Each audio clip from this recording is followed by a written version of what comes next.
Why I don't have volume? Why is that I don't have volume? Ddc Skool of Thoughts. Yeah.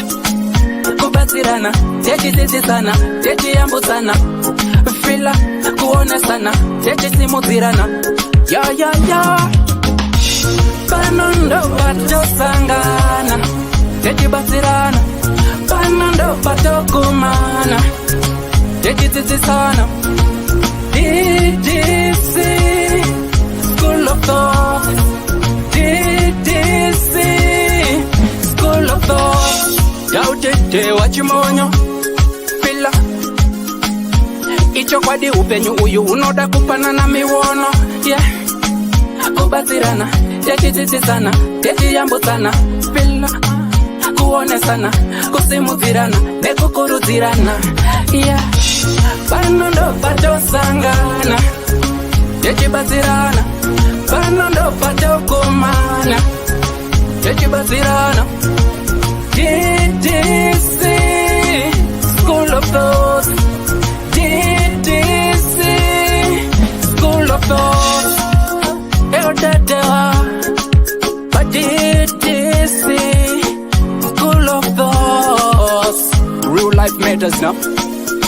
Mondays and Fridays, 8:30 p.m. UK time. Live here on Facebook. Ddc Skool of Thoughts. What?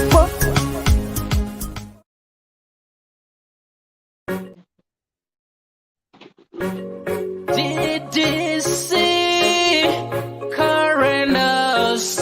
We remain committed to helping our customers stay mobile. Sinobatika paguta, para mukuta. Uyakuna Ddc Fona kuna Ddc Tenema fiwa seva 4x4 family car. Tenema fiwa seva 4x4 family car. Unotipata apa +447961803546 or +263773791 and last one +263771257 your big up daddy T.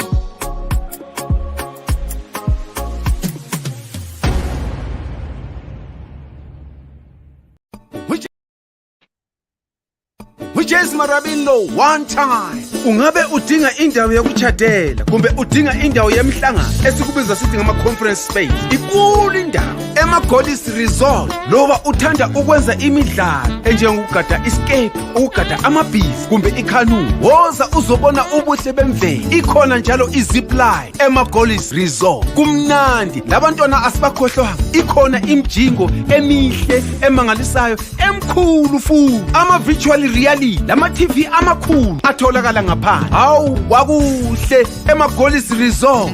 Khawuleza wenze ibooking yakho uze labangani bakho lizojabula lithokoze. Sitholakala ku Depshire Road, Harare, Zimbabwe. Ma-Goddess Resort, an adventure and a leisure paradise.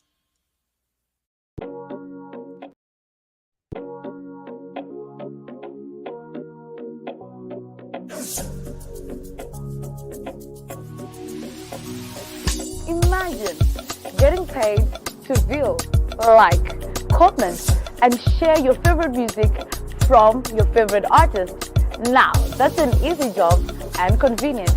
All you have to do is to visit us at www.musica.online, which is an amazing platform that allows you to get the amazing music that you need. So we're calling upon even the listeners, and most likely the artists, to upload their music and listeners to get paid for listening to the music. That is convenient, trust me. Hello, good people. Mudi say. Salibonani Makabezuru, Salibonani Linjan Bawe2. I hope and trust you're fine wherever you are. Happy Monday. Umfulo. Murugu's gonna say good people. Say. Edna Clegg, how are you doing, my dear? Really say I haven't seen anyone yet. So that's what guys, Murugu's gonna say wherever you are. I hope and trust you guys are doing good. Right, tonight's program, Magrem Dawan was really say in the EP. Tonight's program sponsored by Ddc Rentals. Ddc Rentals is based in Harare. So if you're planning to visit, or if you're in Harare, if you need a car to use, you need cars to use. Anywhere you want to go, it can be a function, whatever. You've got fuel savers, we've got 4x4s off the ground, we've got family cars. You've got munopinda mese muri 8 makagarisika zvenyakadanga quantum amunaka na pressure. Please get in touch. Our prices are very, very affordable and reasonable.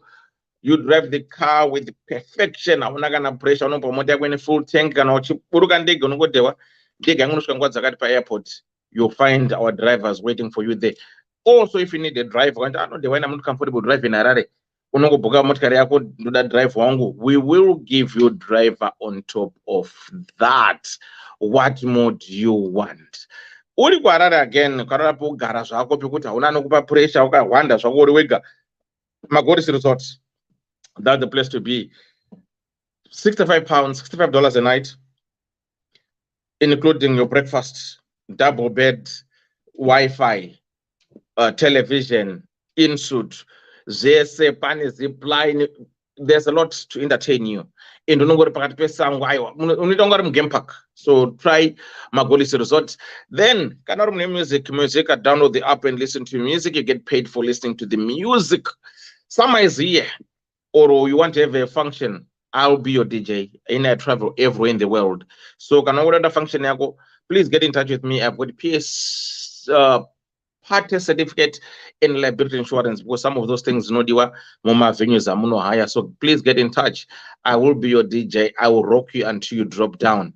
Okay, the one MC, I've got recommended the MCs that I can give you. I've got recommended catering. I've got recommended deco. I've got recommended photographers. I've got recommended videos. So I can get the package from me as well. So please get in touch. Karadama Banai, Uchidama Flyers. Unobata mkoma Simba graphics, vanokuitira mabana, maflyer, catalog, everything that you want, mkoma Simba will do it for you. Kanora jingle, ringa ripa mchato, ringa ribete derako, whatever, shout out. Unobata mkoma doubles, wekwa marangi, ndo basaro ma jingles. Kana uri kumushako chivaka ku Zimbabwe. Wanot mabirde marara kudura, kana mabirde kupara kudura. Try my builders. Very, very affordable. Unovatora kubvana kwa mutaro unogara umba kwako vanokukotera everything.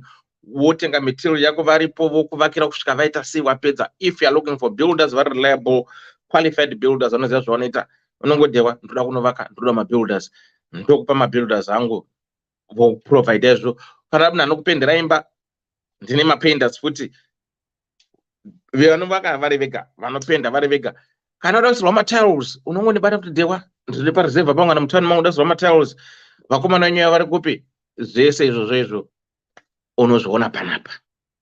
Saka please let's try to support each other. Ndisupport iwe business ka, muida muchingo ndisupport wachita sei chena takadaro. Kana munhu ane moyo wakanaka uchida kudonata, packed charity still there, unongodonata dewa ndaisaka £10 kangu, ndaisaka $5 kangu. Dewa ndine hembe dzangu ndine ufa ngoda kupa nekutambura. Packed. Ndobasa protection of adults and children's trust. Ndobasa, that's what we do. Tinobatsira futi wanda say vanonge vachishaya vaya. Saka ndozvatita ku DDC. Panapa, if it is your first time coming here, please do likewise. Click the like button and follow the page. And also share this page. Panapa, we always talk anoone apana vanobatsirika tine namo dzedu tinofunda every day. Saka we discuss real life matters of the heart. Zvinhu zvinoitika muupenyu. I think next week I always say kuti ndakabata nyema healthcare assistant vanoita zvema-COS. A lot has been going on. A lot are crying. Kubva kune ma-employers vacho vari kuchema. Kusvika kune wachani ane COS racho, healthcare assistant wacho ari kuchema. Saka totsvaga a mutual ground. Toona kuti chii chinonatsitika kuti care wochema inipo yari kuchema. Apa pachimanyika toti mai watsva musana, mwana atsva dumbu, hapana chabereka umwa. So it will be ideal kuti tikakwanisa kuti those who are willing, you'll be anonymous, we don't even say your names. Wouya kana uri healthcare assistant, motipawo nhuna dzenyu. Imimo maemployers mouyawo monzwawo nhuna dzevanhu ava, movapawo nhuna dzenyu. Toona kuti kune vari kuzoteera kana kune vangauya nemwoyo kuda kuti ndoda kuzoregera kana kuti ndoda kuzodai so, ndichada kuzodai so. Toonesana kuti okay, zvinofamba sei. Then musi weFriday uno, this Friday atobata musi wa20 chakadaro, please, we are going to discuss about polygamy, barika. Kana paina akakurira pabarika, kana kuti akazvarwa pabarika, kana kuti ari pabarika, chimbouyaiwo mumbonatsotionesa tinzwisise kuti chinombonzi barika ichi chii. What are the disadvantages and what are the advantages yebarika? Yemunhu ari kubarika wacho here, ari pachipare chacho here, kana uri mwana wakabarirwamo, pane zvawakafunda here, zvawakaona kuti izvi zvinenge zvine advantages kana kuti hazvina zvine disadvantage. Wazokura now, what is your thought regarding this?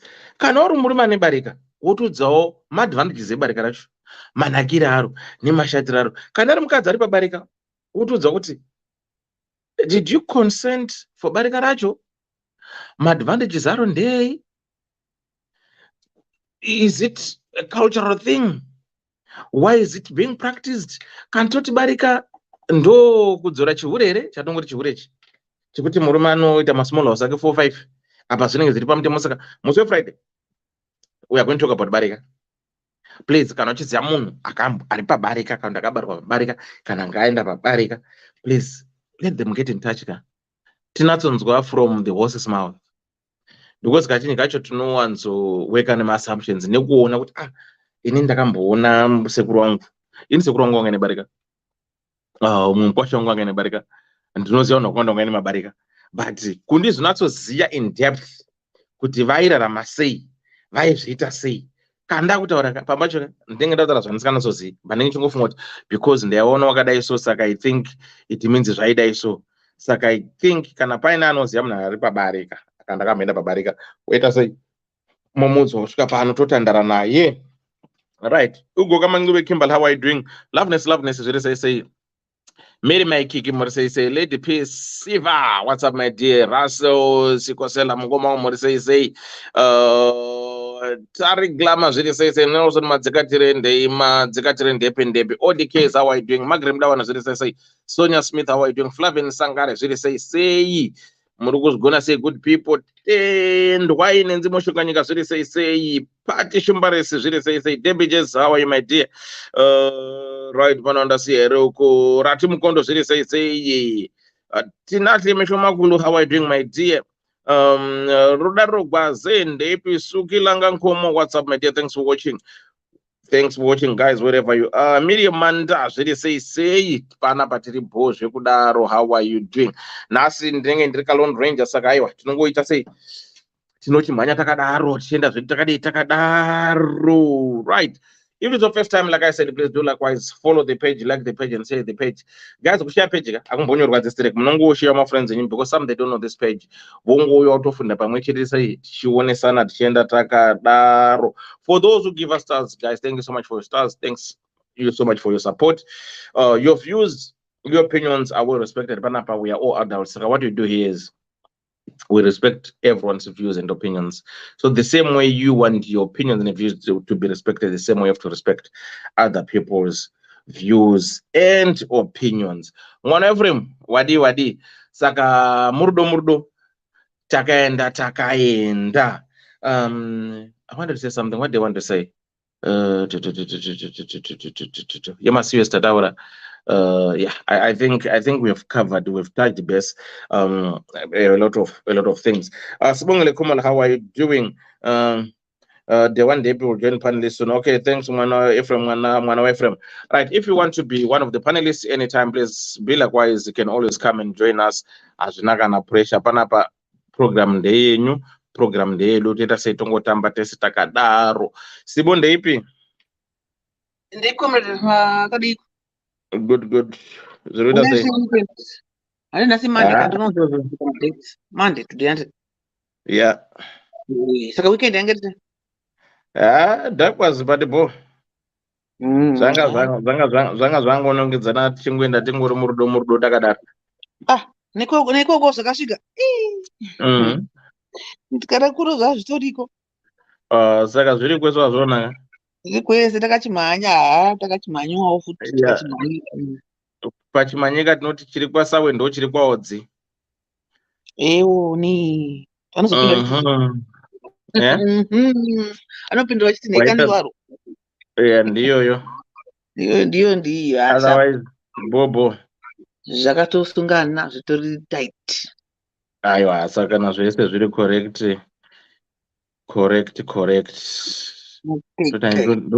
Ndomuita chimbongwavha mamessage kusaidi kwandiro. Saka wachekwe kana gona. Ndokuita chimbongwavha mamessage. Ndizvo saka aiwa murudo tiri correct. Zvakabata.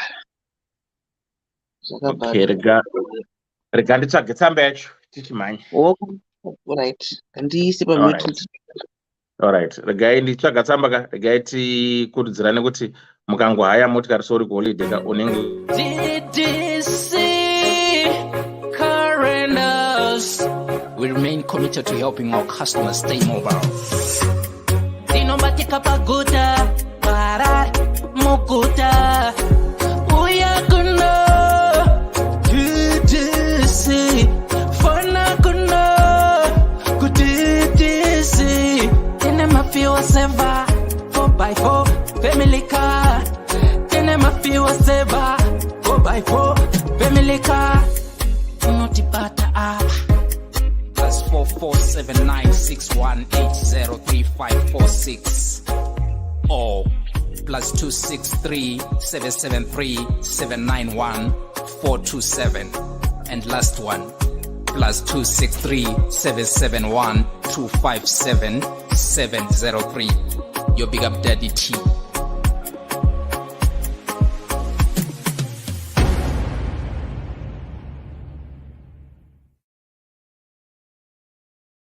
Hello, good people. Those are just joining us. Welcome to the show. Welcome to the program.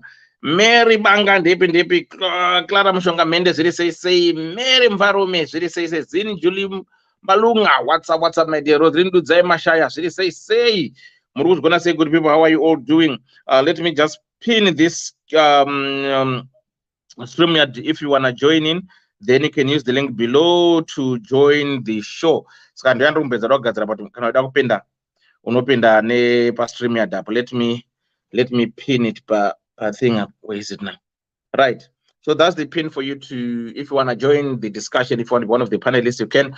Or then right. Topic tonight in Mujolo Yanyisa. One night stand. That's the topic for tonight. You know, Elder and Ddc Makadi Henyu may say, please, Elder, can you hide my identity in the Pota Hang? Elder, my young lady in my early 20s at UZ. Elder, I take full responsibility of my actions. I cheated on my boyfriend and he happened to find out. Elder, went to Kulek Goch with friends. My friends were with Goch my friends. My boyfriend, we were distant because of school, no Garabakambas. Elder, now my problem is that I can't forget the other guy's sex. Elder, now I'm keeping having flashbacks in which my guy could just do it the way that dude did it. Elder, how likely is it for a man to forgive Kana Ahurirwa because my dude said he has forgiven me, but I just don't think things are the same anymore. I still feel he's still angry at me, although he doesn't talk about it. What should I do to forget the other guy? Because I don't want to lose my man for somebody I just met. And also, I want to know if men forgives ladies for cheating. Please need your advice and help. Wow. Short and precise. Very short. This is beautiful. Right. Kutanganidza kwakanaka. Eh? Kutanganidza. Handisi iko. No, I mean, the beauty of this letter is, you know, when you're dealing with somebody at the 20s, right? Vana vedu, right? So, yeah, I mean, you, I'm not laughing. I'm laughing here, but I'm laughing how blunt and how honest she is, and the way she's expressing her gratitude of the satisfaction of the white night stand from this dude wakaita naye random sex. This is what I call random sex. Yes, Wakaita naye random sex yekuti waenda kunogocha, then you meet someone, then chakutotsva, and chatsva kudaro wakuita flashbacks of saying this guy is better than my man, and I can't forget about them, and I wish if my boyfriend could do the same or could be like him. Then went on to say, no, I don't want to lose my boyfriend because he's a nice guy, but still I'm having flashback of this dude. Okay. Yeah. So what Abu Mugoma doubt the Wachimunyo because Animudi Mugoma Mudi say. So what I'm trying to why I'm laughing is because I'm trying to Sibo phone what feedback urusanza chiyo. Ndiconnecte laptop. Yeah, because it will feedback. Yeah, let connect laptop. Okay.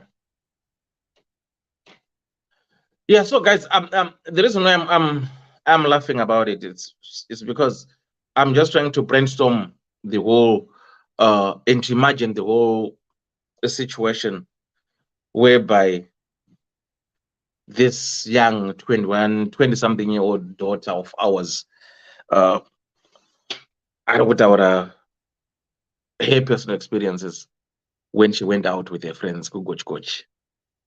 Then kulek saka kunga ku Lake Chivero, whatever, met this guy, random sex chibetra, and she's saying kuti akashandwa. So this brings me back to things that we always discuss here about our children. I'm at 2000 to be precise. Kuti, I think maybe when I look back, maybe in the my age group, our generation, maybe try to compare the now and the past. So my point and what I'm trying to say is just our generation, our era, yakanga inema values ayo at I believe in. Whereas this new generation, Yema 2000, inema norms ayo, which they normalize and believe in. Whereas kune munhu age yangu aka live that era yeduyo will see and say, wow, what kind of life is this? Can we say our generation, are we failing to blend in, or are we failing to accept the changes which is being brought into our children through my policies by the government, through social media influence, through advocates of different pressure groups? Are we failing to adjust to that, or is it something that we cannot apprehend? Because like now, Makadarsa ama 2000, vane a lot of things which involves the agenda. Tani vanozviti madhem, non-binary, wekuti anokudza kuti iname them. Them means to say ari both. They are clouded, they don't know where they belong. Kuti kumurume kana kumukadzi, they call themselves them. Then like in states, they are trying to pass yema transgender. They are saying they're gonna put a law yekuti mwana kana 15 years, they're allowed to choose their gender. Kuti ndakuita murume, ndakuita mukadzi, I can go this way. Then tinema LGBT groups. But ukatarisa ku generation yangu, all these things were not there.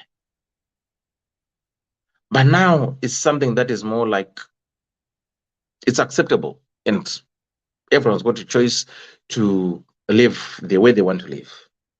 But pambachi pandozomboita problem ndepekuti, if I choose to be them, why do I want to impose it on Sibo's children? Sibo, let your children be them.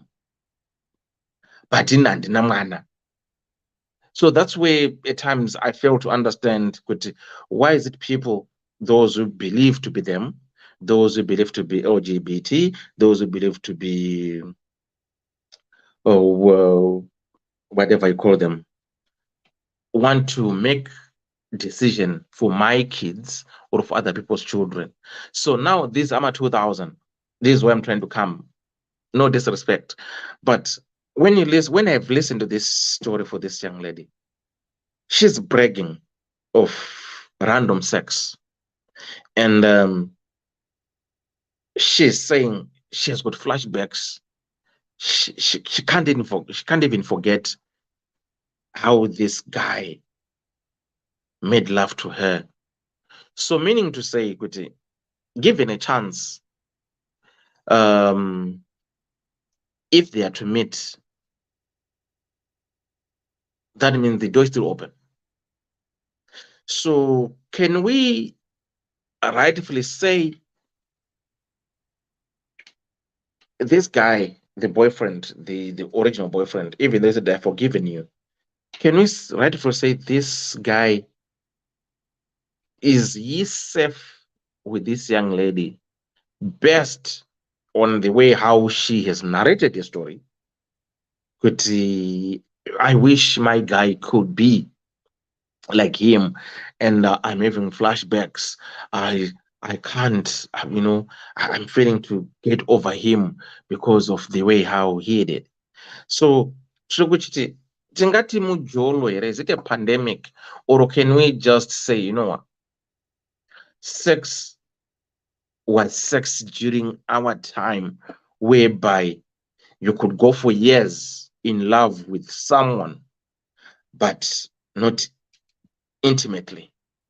I dated my wife for years, for almost 4 years, but no sex. Our generation, maybe tandisina more opportunities, but manja.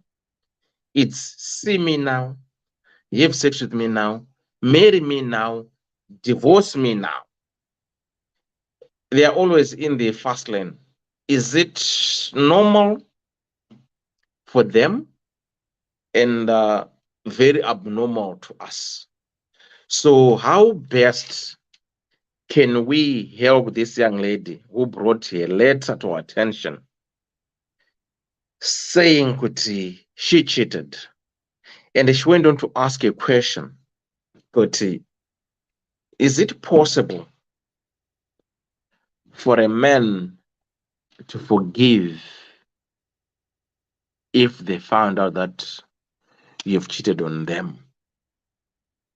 Is it possible or it's not possible? So that's one thing she wants to hear from men who are here on the panel. Kuti ukahorerwa iwewe, if your man cheats on you, will you still love her the same? Will you forgive her wholeheartedly? Or you do the face value of saying, okay, I've got no option. Maybe mukadzi anenge ari the breadwinner ndiye anenge aine mari, saka unongoti well, if I'm gonna raise my voice or if I'm going to stand up and say no, handisi kuda, ndinozotamba nhamo, or can we say AMA 2000, they understand kuti cheating is normal, you do me, I do you. So it's something that we need to kungoonesana, tichionesawo mwana wedu kuti zvamwari chaizvo chaizvo kana uri kumbotanga kudai so at 20 chakadaro, and uchidzidza kuti no, inini handisomboziya ndogara pakambasi. Saka can we say zvakatangira ipapa chete here, kana kuti kadzi kashirika nemurire wako? Because yeah, kuratidza kuti mwana akanakirwa. I'm not saying there's nothing wrong to acknowledge where you get the satisfaction of whatever you were craving for, or kuti wakastrike gold rako wakatso strike out. No, I took a risk, but the risk was worth taking, you know. So I don't know. It's your call to make. It's your call to support her, and make sure kuti taudza mwana the right information, the right things to do. So regarding ndikubengelelei, ndikumhoresei. Talent adira zviri sei, Clarity my brain muri sei, Chera Emerson ndeipi ndeipi, Lois Muzare zviri sei, Chera anti Clara muri sei? Tiraiti zvangu muri sei mukoma? Mushe zvirudi. Ndiani handisiri kuonawo. Muning'ina wenyu umwe Chera icho cheku USA icho. Handisivo, muri seiko? Dzinenge dziri kumuona poto dzagara dzinenge chingobika kai? Igaro ziva. Akati aine nyada. Ari mudzando mapedzerwayo ka? Anti Clara. Maizando mapedzerwa ishona yacho here kuti igaro ziva hakati aine nyada. Aiwa, indengoziva kugumira panzira kuti igaro ziva. Aiwa, inonzi igaro ziva hakati aine nyada kandi hakati aine vende. Kona iwe, kona. Ndiri kudza chokwadi. Igaro ziva. Yeah. Ndo mapedzero wacho. Yes, igaro ziva hakati aine vende. Yeah. Idimikira here kana kuti itsumo kana kuti nyambo. Idimikira rekuti idimikira. Rekuti zvakafana kuti pamba handiti muri vana, then pana anogara anga kuri offside handiti, wekuti pakangoita something wamunotanga kususpecta ndinhingi and it happens kuti anenge ari the person, so onzi haigaro ziva maiti zvingaenda nepi. Saka inonzi igaro ziva hakati aine nyada. Zvaende nekupi ndo unhu wake yangofanira nemadiro aJeorgina. Handi muneza kupera kweanti handi Clara Inopera sei kuti yavaJeorgina iyi? Madiro aJeorgina ipedzisai tinzwe. kugara asina bhurugwa.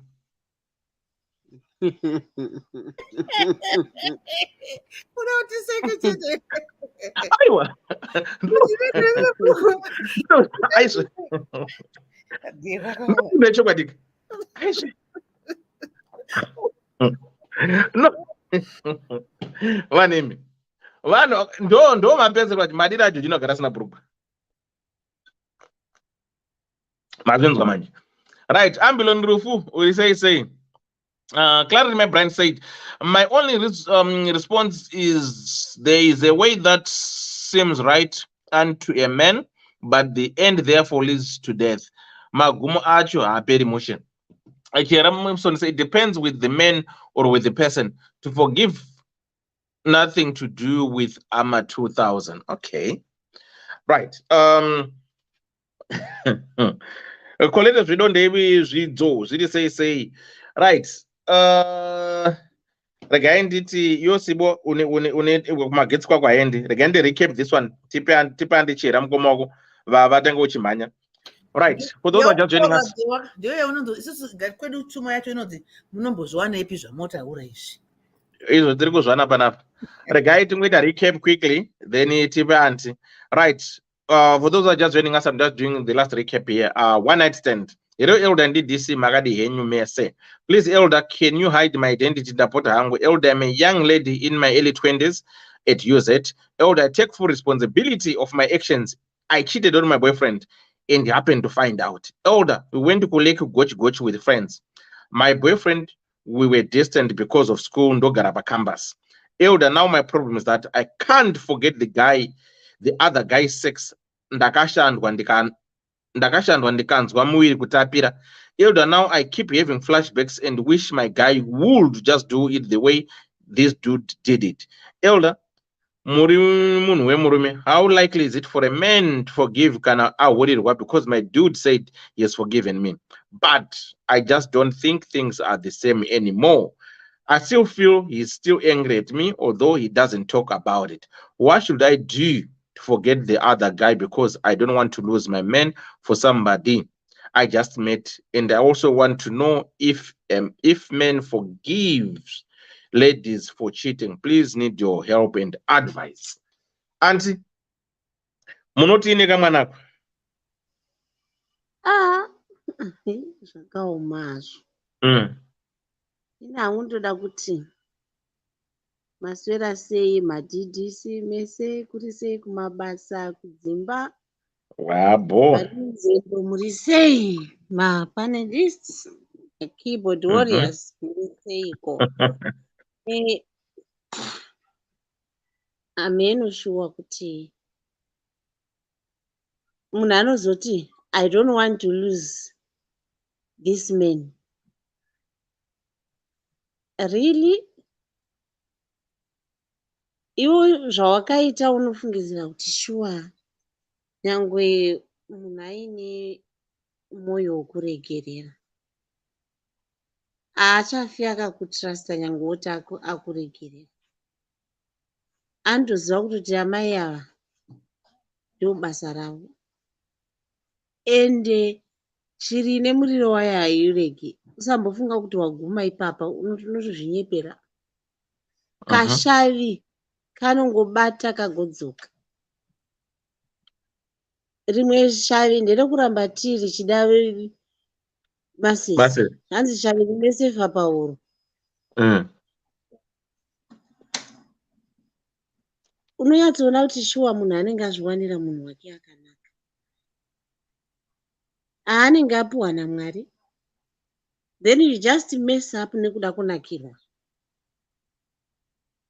Kunakirwa kwachona kana uchiti what can I do kuti ndikanganwe mukomana uyu, saka unofungidzira kuti kuchita kwachona kunoguma. Unofungidzira kuti iye wauri kuda wachona idofo zvokuti you can't read your mind. Pane vamwe vanhu vanoona kupusungwara kwemunhu kuti unenge uchizvita wakangwara iwe wakapusa zvisingaite. Pane mumwe munhu anogona kuridha mind yako. Saka trust chaiyo chaiyo. Variko varume vanoregerera asi kana akuregerera zvireveka kuti atokutrust. Kana patoleka trust, hapachina. Iwe ugori kuzvitaurira kuti atochinja. Kana neniwo ndinotochinja. Kunyanga dai ndanga ndiri ini ndachitongochinjawo maitiro angu kuona kuti uyu munhu hatrustika, hapana chokuvimba nacho. Imbomajina kuti wangoenda pagungano wangowana umwe wangokuchiona wototi zvatoita. Vasikana hatimbozamai kukiya makumbo edu. Kumakochekera chaiko kukiya, kuzvibata chaiko. Nokuti zvimwe zvinhu you live to regret. Akusiya wozongoita semunhu yave adigwa zimunyama nokuti hauchina munhu achakuda ari straight. Ndo kazhinji unoluza munhu akanaka wozowana matsotsi chairo rokuti unozochema ugodemba munhu uya ugotofunga kuti hapane zvaakandiita, akandigadzira, akandidini, but wokangamwa mabasa ako aunenge wakaita. Warwadzisa munhu akanyarara. Kurwadziwa kwomunhu akanyarara anenge achiti ndakuregerera, but mukati make memwoyo wake anenge ari kusvibika, kwakaoma. Saka vasikana ngativei neunhu hwakanaka, ngativei neunhu hunoita kuti mangwana usaregreta. Ndo zvega zvangu zvandinoda kutaura. Okay, and then I've got a question that I want to ask. Why is it more kungazviri acceptable kana kuti zvinenge zviri normal kuti munhu wemurume, I'm just trying to generalize this, kuti munhu wemurume kudai zvakanga zvaitwa nemunhu wemukomana kuti ndakazoenda kubhawa ndikazongodhakwa ndasangana nemunhu vanangoita koche nchibva ndangodai zvanga zvine kakunzwisisika kazvinenge zvine kakuita. So is it not also fair tinozongodzoka fair kunzi nekadora akazoti zvikati? Is it not also fair kuti munhu akambosembla achinzwa kuti no, apa ndo parei moyo apa ndinenge ndinoguta? Pane chakashata. It comes again kuye last week yekuti mukomana akati no, musikana ndakarora, she wasn't a virgin, ini ndandisiri virgin. So I was expecting her to know one or two things. Since ini ndaiziva one or two things.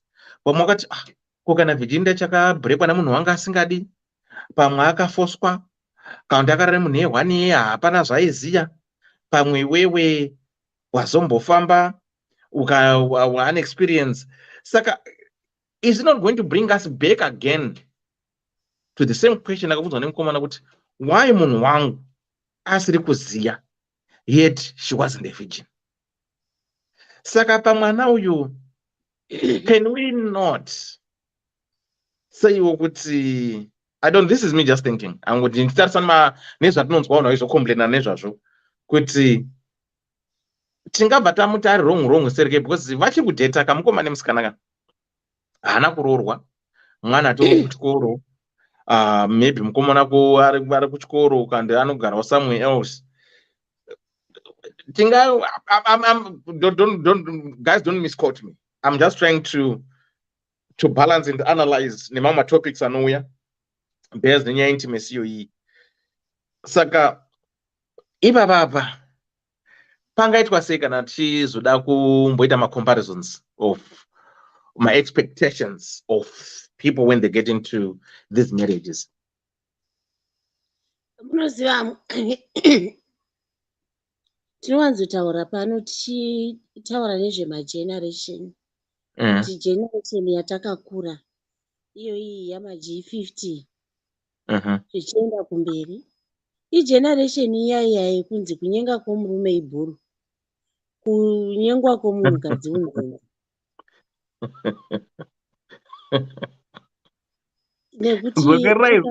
Dzokerai zvainzi chii?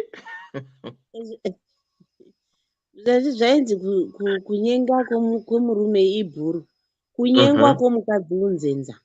Okay. Ndo maitikiro azvaidini azvaiita, ende zvechokwadi isu taitoudzwa kuti munhukadzi unofanira kuti uzoroorwa nemunhu akakurohwa uri sealed, ende munoziva zvaitwa kudhara kuti waiti ukatizira kwaizoenda mucheka wakaboorwa, kana uchinge wakaboorwa wochekwa pakati woenda woratidza kuti iwe waroorwa usiri virgin. But kuvakomana zvakanga zvisiko. Kuvakomana zvaitonzwisa manyukunyuku kuti mukomana arwirwa, vasikana vamubvirana, ndiye aitori shasha zvemukomana iyeye anenge arwirwa nevasikana. Ende vanasekuru vaya vaitovadzidzisa vakomana kuti uri bhuru iwe, unofanira kutoita vasikana vaviri kana vasikana vatatu kuratidza kuti unzi uri munhurume. Zvichienda zvichidaro. Then mazuvano kwave negirl child. Girl child inofanira kuprotectiwa. Ndokuchinja kwazvadini, ndokuchinja kwazvaita mazuvano. Saka isu tinongoramba takangotarisawo kumwanasikana kuti mwanasikana haafaniri kuve nzenza inongoti payasvika yovhugura dhiresi. Inini ndinozvitaurira hangu kuumunhu, kuzvibata kwoumunhu, ende zvoenderanawo pachako iwe pachako, kungonzi womuviri wako, ukuuremekedza muviri wako. Mazuvano kune nyaya dzakawanda dzekungoti varume vamwe nyaya yekungoti uri munhu uchingorarwa nevanhurume hazvina kunaka. Vamwe vanoti munhu anouya kuzorara newe nechinangwa hakuna chekukuda. Umwe anoti chekutouya kuzokutora ralaki rako rauinaro. Hameno kuti vanozviita sei, yanzi maspiritual connection chii, hameno zvingoriko mazano. Vanhu vanenge vachitaura, ini hangu handinyatsozviziva hangu deep, but ndinongonzwa vamwe vachizvitaura kuti vamwe varume vari kuuya mukati melife dzevanhukadzi kuti pamwe vakutorere chawakafumbatidzwa naMwari wako, kuda vadhehwa imi kuda mune zodzo renyu ramuinaro riri pamuri, kuda rinoita kuti pamwe muve munhu anenge achingowanirwa nyasha dzenyu dziya dzotorwa neumwe munhu nekuda kwokungorarwa. Saka pasina izvozvo indinongoti kukoshesa muviri wako kwakanaka. Kuita boyfriend yako 1 kwakanaka kana yakavimbika muine mapromises. Saka kutaura kwauri kuita iwo kuti ndinomuda mukomana zvinoda kuti pamwe wakatotarisira kuti pamwe ndiye achazova murume wako. Saka kumuchita kwakanaka here? Hakuna kunaka. Iko kuti ndoda kunzwa uyu kuti akadai, idzodzo pfungwa idzodzo unofunga kuti dzichazobuda here kana munhu aamumba? Hadzimbobudi. Uchangoramba uinadzo kuti ndoda kunzwa baba nhingi kuti vakamira sei, ndoda kunzwa mai nhingi kuti vari kukoresa zvakadini kumba kwavo. Unongoramba uine pfungwa idzodzo, hadzipere pfungwa idzodzo. Watori nzenza, ndo panotangira unzenza ipapo. Nekuda kuravira mapoto akawanda. Ende pakuravira mapoto akawanda, ukaravira munyu, ukaravira shuga, ukaravira chino, uchazonzwa testi yazvo. Ndio vanhu vanozouya vachiti munhu ane kadora, munhu ane kai. Ko iwe mugomo wako uyu uri kumboziva zviri kubvo, handi uri kubvonyongedzwa nemigoti yakasiyana siyana. Saka kana wabvongonyedzwa nemigoti yakasiyana siyana, shepi yachona ichaenderana here neyemunhu 1? Ukaita kadora kako ikako kachienderana nepoto yako yaunayo, kadora ikako kanenge kanoshandika nako zvakanaka. But pakati mugoti unobika mugoti ende for sure uchatozoona sokuti varume vese vane kadora, nokuti pane zvakaitika, pane zimugoti rakakonzonga mukati imomo rikasiya radhambisa zvese, hazvichagadzirisika. Saka vamwe vanhukadzi tinongogona ngoblema vanhurume kuti ane kadora, yet iwewe ndiwo usiri kugona kuzvibata. Naye anti. Saka inini hangu kurudziro yangu inoti kuzvibata kwakanaka. Kunoita kuti muviri wako, utano hwako uchengetedzeke zvakanaka. Naye anti. I've got a question. Pamigoti ipapa pamataura apa. Anditi? Nekukodzongwa kwamataura uku. Pane mugoti here ungaenzana nekubva apa. Muri kuona apa mandakabata pabendekete iri. Nekusvika pabendekete iri. Handimozati paunda give birth pepe. Chakakura hosi musoro kati munoziya. Pakakura ndi apa pa chest yemwana. Anditi? Saka kudai zvanga zviri kunzi munhu akasununguka, handitika, poto iyi haidzoki, zvaasikamiri mushe. Saka inini my understanding takuda kuita zvebiology chaizvo, handiti, my understanding ndeyekuti anatomy kind of the vagina yemukadzi, it's a muscle. Right, a muscle that contracts and expands depending with the object that is penetrating or coming out of it. And adjuster or it expands in any time or the moment when that thing is happening. So my point is kuti mukadzi anditi varime takasiyana nengo dzedu, we are different, we are so different that atinambofanana, right? Say inini ndiri kurarana Clara anditi zvandirana Clara ndine kadora kangu aka kanenge ballpoint, right? Ndine kadora kangu kanenge ballpoint, right? Clara anatomy yake icha accepta nekujaira kadora aka, ino adjuster kusvika kadora aka panopinda kadora aka everyday aka, handitika? Yes.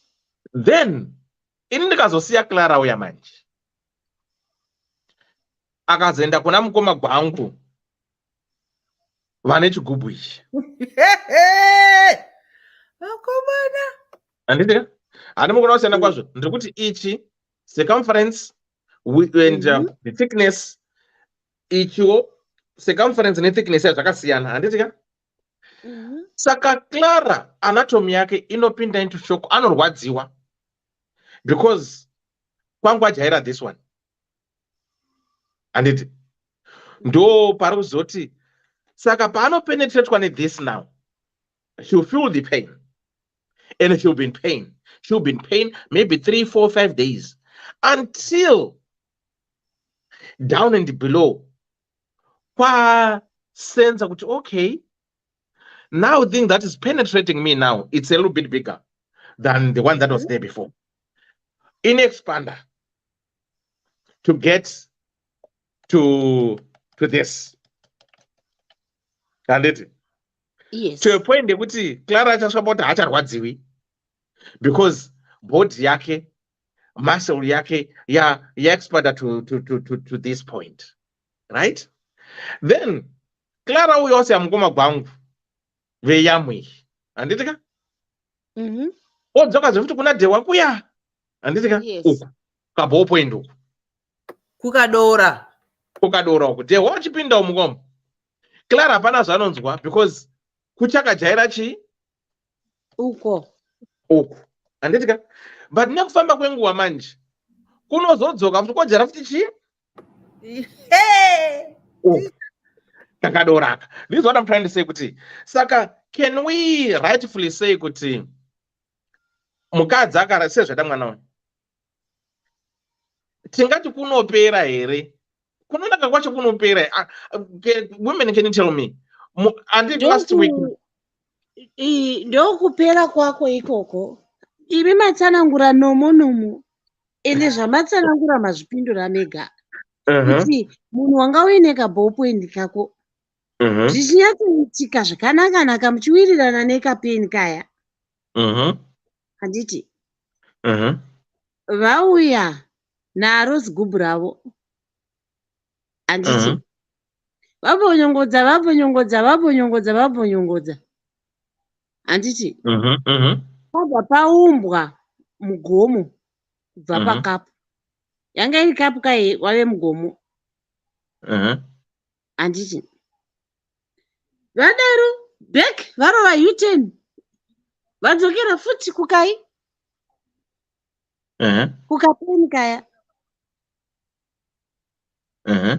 saka ari confused apa ndiani ndiwe kapu yako uri kuichinja kuita mugomo uye akangobata nekapeni kake akabata kakangodaro iwe ndo uri kuti kukapu ukachinja ukaita mugomo ukachinja ukaita chini handiti uye akangobata hana pana chachinja papeni apa hapana chachinja apa ndo difference yatiinayo yatinofanira kuunderstanda iyoyo ndo mutsawo watakaita nevanhurume saka vanhukadzi tichikurudzirana kuti vasikana ngatizvibatei nekuti nako kapeni kake hapana chachikaita chinongoramba chiripo iwe ndochastragula kuti ugoti ndorani ugoti mvura ino ugoti maice block ugoti mafrizt ugopakira gurosari rese kuti zviite zvakanaka uye akangobata kapeni kake akangodai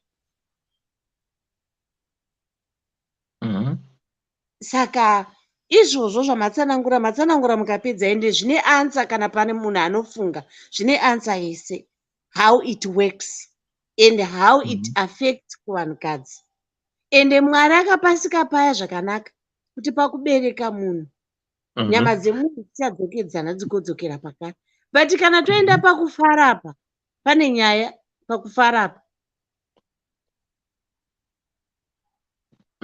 apa pari kubarwa mwana ende nyama kudzokedzana kuita munyowani handi hako pamafara ako ukati peni ukati chigubhu ukati peni ukati chigubhu nyangwe newe nyama dzako nyangwe muchiti kwanzi munhu haperi panonaka panonaka ndo panopera zvaatidi kunyeperana panopera. But and panopera how? Because at the end of the day, let's try to analyze imi matsanangura mukoma mukati wanga kapeni kaya kachida pazoita chigubhu zvinotoitika nyama dzako dzinotodhamba kudhamba zvokudhambisisa kana dzadhamba zvokudhambisisa wodzokera uku kana wadzokera uku wakutoti saundi haichisiriyo kuchigubhu kuya kwakanaka izvo hazvichasaundi hazvichamake sense. Zvachi anti nekinadiwa muri kutaura zvakanaka sei but tichitaura nezvemwana ane 20 and which is very true and which zvamukutaura zviri correct. So kana apa ndada kuti ndichikwidza mberi kuti tione analysis ye-expand inoita kuti apa paite expand whatever. Ko vanhu ndo panobuda nemwana here ipapo pamukudzwa neipapo musati masvika ikoko ndo panobuda nemwana ipapo kana abuda achireva kuti murume wangu achareva neni kuti pakabuda rinozi munhu saka chipabata ipapo zvinozodzokera here kana asidzokeri pabuda nzombe riya ndo patiri kutaura andisiwo kuti mwari akapasika zvakanaka ipo panhu paya pakuti kana mwana achinge abuda nyama dzinodzokedzana asi kana takutaura zvokuti munhu ari rarwa zvakasiyana-siyana nevarume vakasiyana-siyana. Taura chokwadi, there is something chinopera pauri. Chiripo chinongopera pauri chinongoita kuti panoti ga papere. Mupera simba. Munhu ane chipenzura chake chimwe chete chaari kunyora chaari kuningisa nekuchinjanisa zvinhu zvakatosiyana kutaura chokwadi. Anti mambotaura imimi kuti kudhara pataikura vainzi varume mukanonyenga uvanzi handochibhuru icho handitika akarwirwa, which is very true, and that's very true, and that's very true. I grew up in that era. You know, that kind of stuff. I understand that. But don't you think kuti zvanga zvine kakudzvanyirira kazvaita, is it not fair kuti ininiwo ndikaenda uku ndikanogena maexperience yangu andiri kuenda uku ndichinobhangura nita sei, uyuwo girl child achienda achinogenawo maexperience yake kwaari uku, tikachizosangana manje magetsi acho hamundi anatsospaka here, because todzoka tsambede last week here yekuti mukomana anenge akanga agwangura kwakati wandei ane experience, but mukadzi akango maybe angobviswa vhikini nemunhu wane, that was it, haanazombe experience futi. Then murume wakukombera kuti hagonokisa, anga asina matintin zvaraita zvomazona zvisinangura zviya kuti anoti kakuzvimbirira ukabata anozodai so well. Saka ipapo manje apo hatizondi mukadzi anenge ari disadvantage here. Is it not the same thing which is leading most of these women now kuti vakazochita vanobva kuitira nhumbu wogara newe, that's what kuna tinashari kushanda kuti ende wese muri kuona urombo kwakati nashimugabaya ndanatsiga ndikurore, hapana kana netatu, hapana vese vachitauraka. Munoziva kuti ndaimboona show yake, I was so convinced munaita kuti onzwa kuti boom 0% mwana hasi wake kuti nemataranga aita munhu neconfidence. Saka hansiri zvero zvekuti anenge azoona kuti no mumba mugomo hazvisi kunatsoenderana. The same thing yekuti murume anokuza kuti achamwarika umbuza kuti ubudirei unzi achamwari kunze kushamwari kuri kutapira wena, hey unzi ana koni anondikanda musiringa akandidai so because moza kuti masimono asandisa mapatapata microwave upfeka achidziya. You see what I'm trying to say? Yeah, saka izvika asi the same thing yekuti mukasangana mese madevils vese vakamboenda vakabuda vese masangana mati tama retired soldiers taneta manje ka right. I think it might work. I'm not trying to encourage, no, don't get me wrong, but nokuda kwedzangu analyze angu situation yekuti like the way how this girl is saying kuita zati dewa ndakashandwa one night stand ziya kuti vanhu vangari kulekeka kugochi. Saka ndisazivi kuti mashandirwo akati ende zvekuba zvinonaka futi kamunoza random sex pane pamwe pekuti ndiyamunoti makati spontaneous, isn't it? Sponto makati spontaneous yekuti you are not prepared. Zvangoitika pamwe warwa nepakona pependi kana kuti wangori kana wawe zvandaenda kumusha zvekuti papasina romance kumushaka yange iri kutsvingana ndari boom maizi yakati uri kutsima waenda nemugomo waiti ukasangana nemukomana kokurwizi kuya unongorika roorwa ndare nga cha zvakutoenda mobva makatonga mudzanonga musikaziya anonga pasana zvambaita kutsekeseka ndo zvaranga richida chete, you know that zvanga zvine kamuka vibe zvakanga zvinazvo.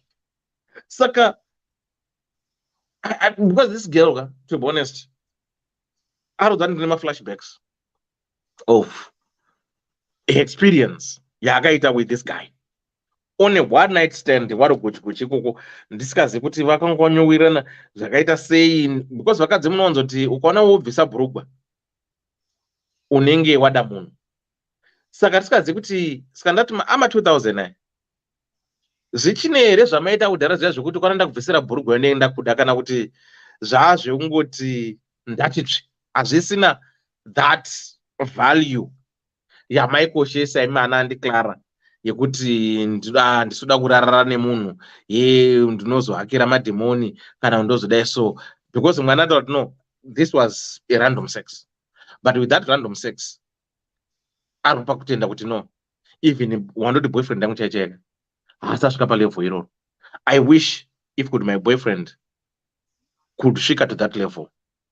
Chaangotyira ari kufunga kuti zviri normal here kuti munhu wokubata munhu wechirume kuti wakandihurira, then oramba achingoti no, it's okay, I forgiven you, the same way you guys do, kuti ukahurira mukadzi kana ukahurira girlfriend yako unoti you know what baby, I understand, it's all right, then life goes on.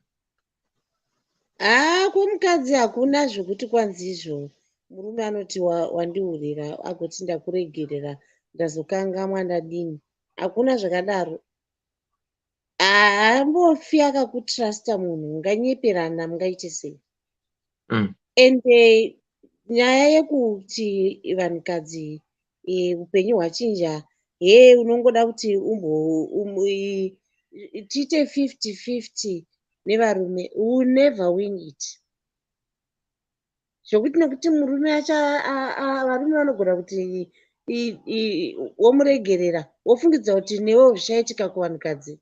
Hazvifi zvakaita, hazvifi zvakamboita kuti zviite same. Tinonganyeperana, ende hatidi kunyeperana vanhukadzi chiita zvakangofanana nokuti munhurume akanohura uko iwe ukanohura uko. Nyama dzedu vanhukadzi, ndinotaura ende ndichazvitaura mangwana ende ndichiramba ndichizokorodza, dzakasiyana nevanhurume, dzakasiyana zvachise. Ende usafungidzira hako kuti mwanangu yauri kuita iyi uchairega, nyange wozoroorwa zvinengei, watogoka moto wako wechihule-hule, nekuti ichocho ndo chinonzi chihule-hule. Hakuna munhu anoti aenda kubhurai ugongodanana nemunhu ugosvika pakuti ndakanakirwa nomunhu iyeye. Hamoni ndo chinonzi chihule-hule chaicho ichi. Musi umwe kubhurai kuzoti murume akakusiya akaenda kubasa kwemwedzi miviri, anowana waita mashura, anowana waita mashura. Zvaiitwa nevakadzi vakudhara kuti murume anoenda kukoleji, varume vaienda kukoleji kunana Cuba uko 5 years asina kudzoka. Saka mwanzo pane chii chinobuda, pane chii chingabuda pamunhu akadai. So anongoenda kubhurai usiku humwe chete agozhakiwa, agozvinyora nemukati memwoyo wake, agozvinyora nemudhayari, asi apedzazvo oti handidi kuluza munhu wangu. Imhika imi, iwe wakabatira panomo munhu kuti ndine maflashbacks, handidi kuluza munhu wangu. Indoona sekuti luza zvako munhu wako, kana waluza munhu wako wochitanga patsva. Uyu murume uyu kana muchizenge maroorana, ndoda kukuudza, anenge ari munhu uya anongoziva kuti mai ava ndinovada zvangu, asi muti womusango wandakaisa mumba. Ndiye munhu anogona ngozokupadukira vanhu mugoshava kuti vanhu vaidana navo, chii chakazoitika, nokuti hamusi kuziva nyaya kwayakabva. Ende munhu asi kutaura chokwadi kwakabva nyaya yake. Toenda pamwe yamanga muchitaura mukoma yepana Mugabe paya, zviri kunyadzisa kuti vakadzi tete takarinda uyu nesiketi yake yakapfeka, takatarisa tichipima nekupfeka kwemunhu, yeti vanhu vari kuita unzenza, vanhu vari kuita unzenza. Ende zvamataura kuti kwanzi poto yekuba inotapira zvisingaite, hada nemimba musi iwoyo wazvakaitika iwoyo. Saka kufarisa kupusa kunenge kungwara kune maresults akaoma anonyadzisa. Ngatizvinyarirei. Nyaya yekungofukurira iyi, ameno vanonakirwa nayo, kuti kufukurira kunonakidza here? Ameno ine hangu hai, handitigirani nazvo, ende handimbofi ndakatoadvhaisa munhu kuti nokuti murume wako aura endawo umbonodaiso. Maresults acho akaoma. Saizvozvo munhu akanyarara anenge achigaya ari kukuteera akanyarara. Ari kutsvaga chaiko chaiko kuti unofamba sei. Iwe uchingofunga kuti dei ndambonogwangogwa futi nemunhu uya uchadzikwa 5 ameno zvako. Ndapedza zvangu mukoma. Right, musati maenda mirai. Mati mimi mapa example vanhu vakaenda kuna Cuba vakaenda kuma 80s isn't it? Kuna 85 ndo crew 86 87 ndo crew yakaenda Cuba ya. 87 vakaenda kuCuba vakanoita maticha emaths, maticha escience vakaenda Cuba. Saka tingaita here zveshuwa, to be honest, pane mukadzi here angapedza 5 years akangomira. Inditori navo mainini vangu vane murume wavo vakaenda kuCuba ende munoziva kuda vakanga vasina kana 4 months varoorwa vachangopinzwa mumusha murume nobva aenda kuCuba.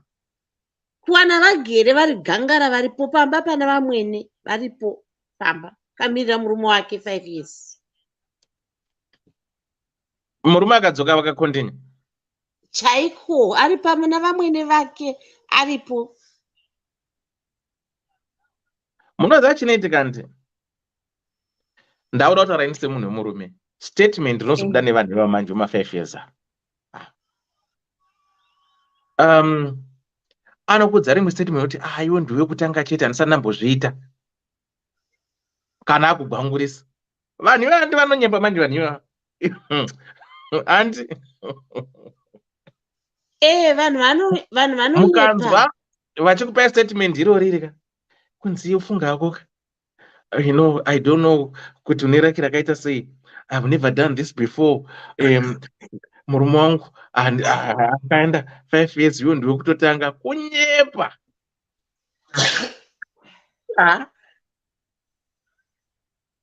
Vanogwangurisa asi havabatwi. Ini vandonyara navo ndive pana Mugabe paya. Kwai inini akandiona ndiri mhandara ndisina anyway mhandara unoiziva here wochinoona maresults zvaari kutaura neumhandara hwako.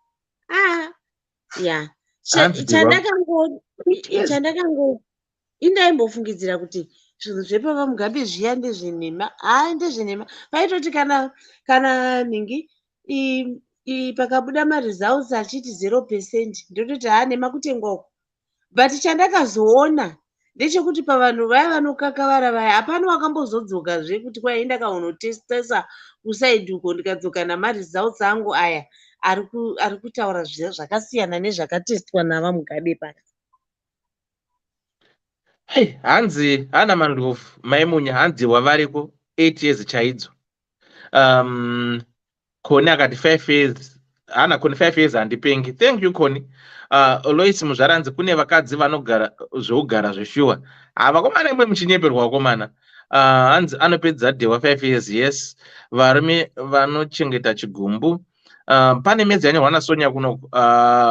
Hana Sonya, people should be careful of different energies that come in with all these millions of partners.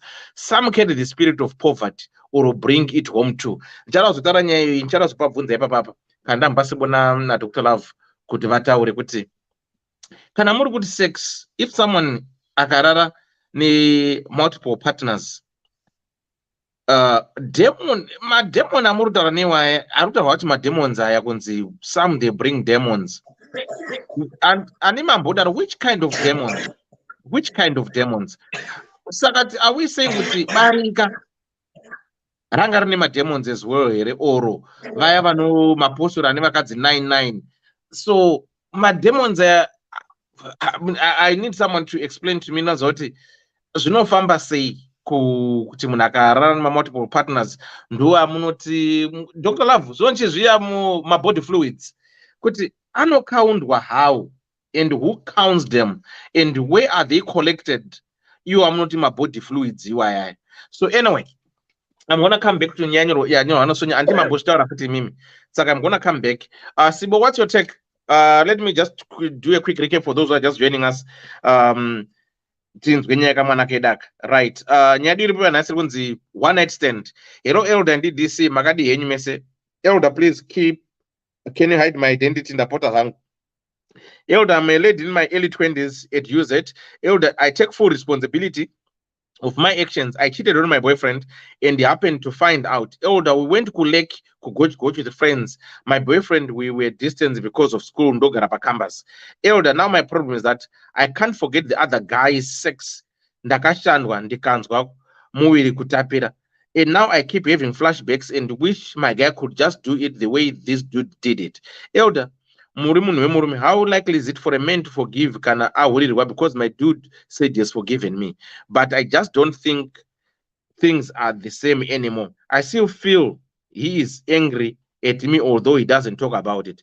What should I do to forget about the other guy? Because I don't want to lose my man for somebody I just met, and I want to know if men forgives ladies for cheating. So that's our story for tonight. With this young lady UZ 20 something who went Kulek with their friends for Goch. When they were there enjoying themselves, this young lady happened to have random sex with somebody whom she doesn't know, and she's bragging that this guy knows what to do. Arikuti akakwirwa zvokuti up to now she still have the flashbacks to a point yekuti she wishes her boyfriend can perform the way that guy did Kulek. Saka ndine flashbacks yekuti whenever I'm having sex with my guy, I'm always thinking of that guy whom she met on that day. Kulek vakaheva what they have. But she's saying the guy happens to find out and they talked about it. And the dude said, "No, what? It's okay, girl. I've forgiven you." So Arikuti, she's not quite sure to whether if her boyfriend meant it from the bottom of his heart or he has got some other thoughts, because she's saying the guy doesn't talk about it. He doesn't show any upset of it because no, I've forgiven you. So to get out, is it normal or is it possible for a man, if they find out that they've been cheated on, and forgive and forget and move on? And she went on to say she doesn't want to lose her boyfriend because he's a nice guy, but her mind still races back to that night because that guy, Akamitas with this guy, is never done to her. So that's where we are today. So this girl, RQZ, she needs your assistance. She wants your intake. Tona kuti isusu sema G50 mafungire edu ne mafungire vana vemazuva zviri kuenderana here. Sibo ndepi? Sibo anenge. Mira, hold on. Dr. Love, muri sei? Handiri right ni muri sei koko. Mune time here kamuda kujamba Sibo? Aiwa Sibo ndangopinda ke. All right, good. Sibo, what's your take? Andi jambi ndakasomuka ino yakareba kudaro kuti jamba. But anyway, wadzokoroza here tsamba tinzwe. Ndaverenga. Naverenga. Okay, pane zvanga zvichingoitika ndingoti apenda saka ndinanyatsodzwa zvanga zvitaurwa naanti. Ndakupinda paya muchidiscussa ku expanda nekuzodzokera mashure, but nevertheless pane mamistake akawanda abvunza kana ma-questions. Atanga ati one, she's 20 years old, and 20 something. 20 something, but she's didn't say yes, but are we university? Ari kuchikoro zvakatonaka. Nemibvunzo yanga achibvunza yese maansa acho okay, amwe acho anoita maiti kuti mukomana wake ndingaite sei kuti ndisaite maflashbacks, ando zvataura kuti asi mukomana wangu ndomuda, asi ndoda kuti dai akwanisa kunge aita zvinoita uyu one night stand. Zvinogona kudaro kuti one night stand yakaita zvakakanganisa first course chakakanganisa chandakataura chekuti aenda out kugochi ndobva atoona huku apo nemukomana achibva atorara naye. Saka kusora mangwana vakazoita imwe futi cook out namwe nerimwe genga achaita hook out nemwe here futi uzoda. That's a mistake that number one yakaita kuti ukangoenda out wobva utohuka nemunhu mautonorara. Hapana chakaipa kuita kuva friendly, you talk, you communicate moto, because that's the purpose together and have fun. But the fun actually you took it to the fed, wakaitora to the next level is really unacceptable. Now look what you're saying, you're regretting. You're not even regretting. Die munhu ndawo mukomana wangu aita saizvozvo. Akakumbira ruregerero anzi kunzi anokwanisa kundiregerera here. Saka ukakumbira ruregerero uchikumbira ruregerero but uchifunga nezvemunhu wauri kuti makatadza naye. Saka you're not sorry. You're not sorry actually for what you did. Uri kutaura senge word kuti munhu anonzi kakanga angoti sorry, but within yourself you're not sorry for what you did. Because you must be sorry. You might not really forget, but at least for you to move on and for the person to move on or to forgive yourself and that guy. Saka you are not sorry. Saka kana uchida exercise zvo inandifunga kuti kana dai mukomana wacho akuregerere. Saka zvanga chifunda anogona here kukuregera. Dai ine handisi kuda kuti akuregerere. Because you're still thinking about this guy. But still zvinhu zvinochinja. Yes, wataura wega kuti panenge pakuchinja. Zvinhu zvimwe zvinochinja iwe ndiwe wakatochinja. Zvinhu zvinambochinja. Iwe ndiwe wakachinja. Wakata nemunhu wakafila different. Wazorara nemukomana wako wemazuva ese wafila different. Saka iwe ndiwe wakatochinja. Kwete kuti zvinhu zvachinja. Aiwa. Iwe ndiwe wakachinja because wakunzwa uko wakunzwa mukomana wako hanambo he's still the same. But you're comparing the two. Kudai achita zvinoita uyu ufucha hazvingambodaro. Kana uchida chimuudza kamukomana wacho kuti zvandakaitwa naSamsoni ndakaitwa so ndozvada kuti undiite uchione kuti panobuda here. Hapabudi. Saka kana uchida nezve uyu zvaDavid chichosiyana nezvaSamson, because ukuramba uchifunga Samson changu asi unoda uchida uDavid waonaye azvimake sense. Please. Zvinotaurika kudai so, but in practical effect what are you doing to yourself? You're playing around with your mind yourself. Kwete mukomana wako zvekuti nyangwa kwamuudza anogona and anogara agara pakamba and this guy says somewhere. And now to my quick say zvataura nadhiwa age group mazuva vachakura mazuva nambaene and vachakura vanadhiwa vaita futi mahombo chiwanda chavaita changa singambonyanya kusvika ipapo chikazosvika ipapo zvaitoenda kudara yaitoenda kwamaraini vairova namagaro zvavo votuhwina mudziva voumba madhaka emombe netuhari but panga pasingarowe gwangu hamina kuti kunyebera kauraus vaitamba nokuti kasvika iko kukumba aitota nyaya, but zvaiitika zvaiwanikwa angorongwa mistake aiwanikwa. But you guys ma2000 aya it's like makapiwa pass, you're given a pass to just do whatever you want.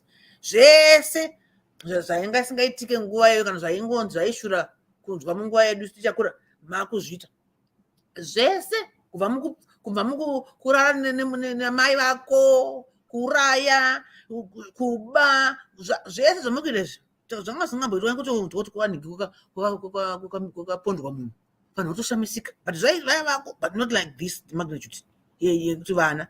Saka mukomana anogona kuzvikangama asi anogona kusakuregerera fully chezvekuti ndoda kupa perspective kuti murume wekashoma, varume kunyanya hapana munhu anoda kudyirwa sweet yake pavarume ava.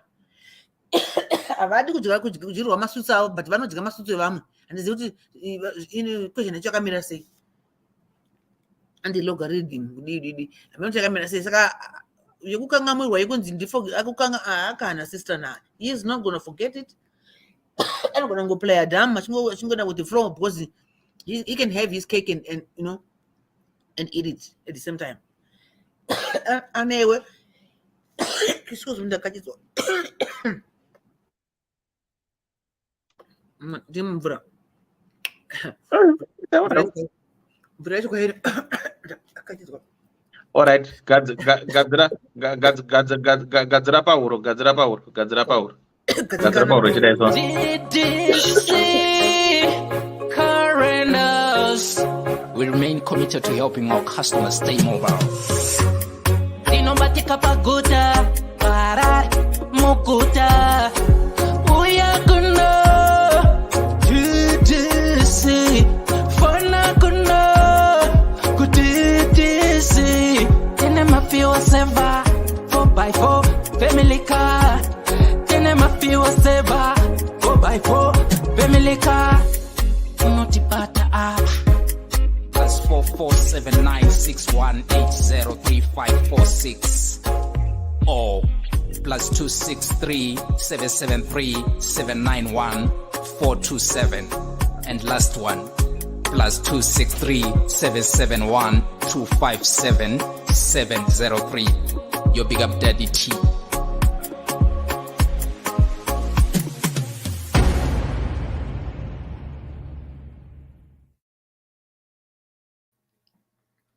Welcome back. If you're planning to go to Zimbabwe, if you're in Zimbabwe, if you need cars to hire, please get in touch with the Ddc Car Rentals. Affordable prices. Take wherever you are. Ukada kusvika airport anytime you get your car with a full tank. Please get in touch. Tifambe takadaro. Sibo, continue. maita basa mandipa mukana wokumwa mvura zvinenge zvaita semataurana achimboita zvangu chingoti anyora zvake tsamba achibvunza mibvunzo yanga achibvunza agona asi maactions aari kuita mamwe haaiti kana uchiti uri kuda anoregerera here murume yes anogona kukuregerera but yobva waitawo sorry yacho meaning kuti you need your actions ngaaratidze kuti munhu sorry it's a correction ungangonzwa munhu ukati sorry ratidza kuti you're trying to correct what you did wrong. So if you don't correct what you did wrong, asi ndakakuti sorry but ndiri kudai, so your actions hasusikana nezvawakataura. Sorry, if you say a person says I love, sorry, those words are doing words. You're supposed to do something. You don't just say it because I love you.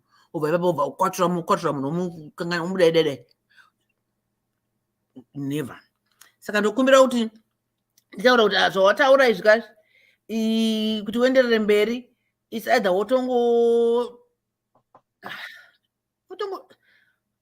ungakudii zvauri zvekuri kutongotsidza kuti uri kuda mukomana wako. Forget about this. If you think about that guy kana mukomana wako aripo, I suggest wotaura naye, engage in a conversation nemukomana wako so that you forget about this other guy, because uri kufunga, I think uri kungoona ma-actions, hausi kungomuona akungoti mukomana uyo, uri kutomuona achikuzvambaradza.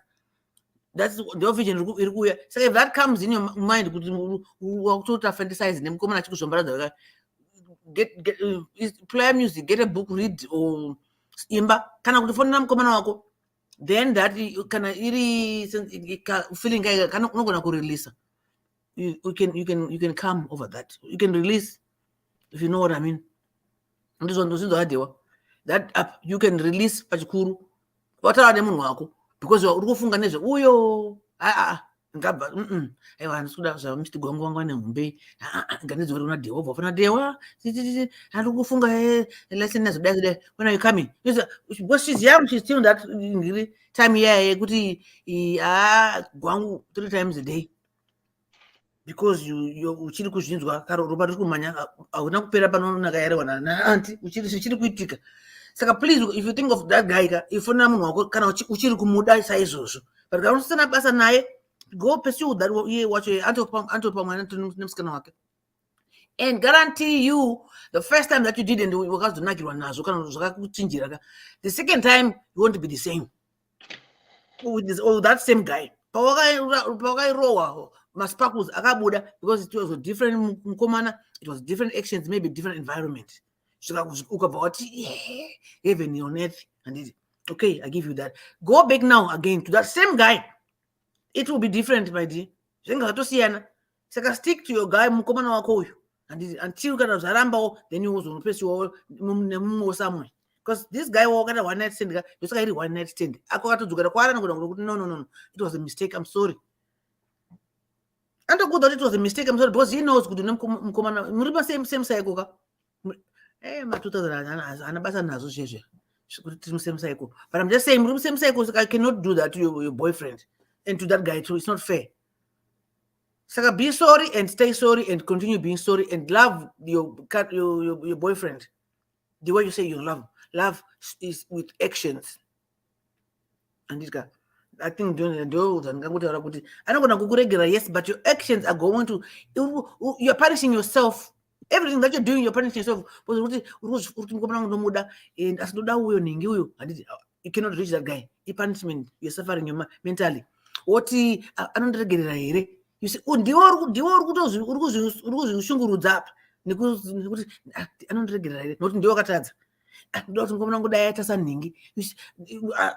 no. Mukomana wako zvanotenda izvo ndizvozvo zvakwauri uite makiribidi handiti love yese inoda tuma spicing domboisawo tuma onion woisa tuma chichichi handiti ukambokwira muti mudzika pasi mumborara pasi pembedha mutabhu mubathroom chichi if that's what you want kuti aspice the making of the what the mjolo.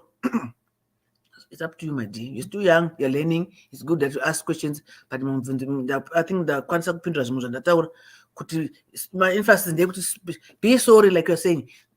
Wakatokumbira uregerero chiita kuti uregerero nema actions ako ukangofunga uyu you're not sorry. Chidzokera uko. Get your mind off this guy completely. Kana amen. Utomsiya. It won't be the same if you go second time to the same guy. That's my point. Dr.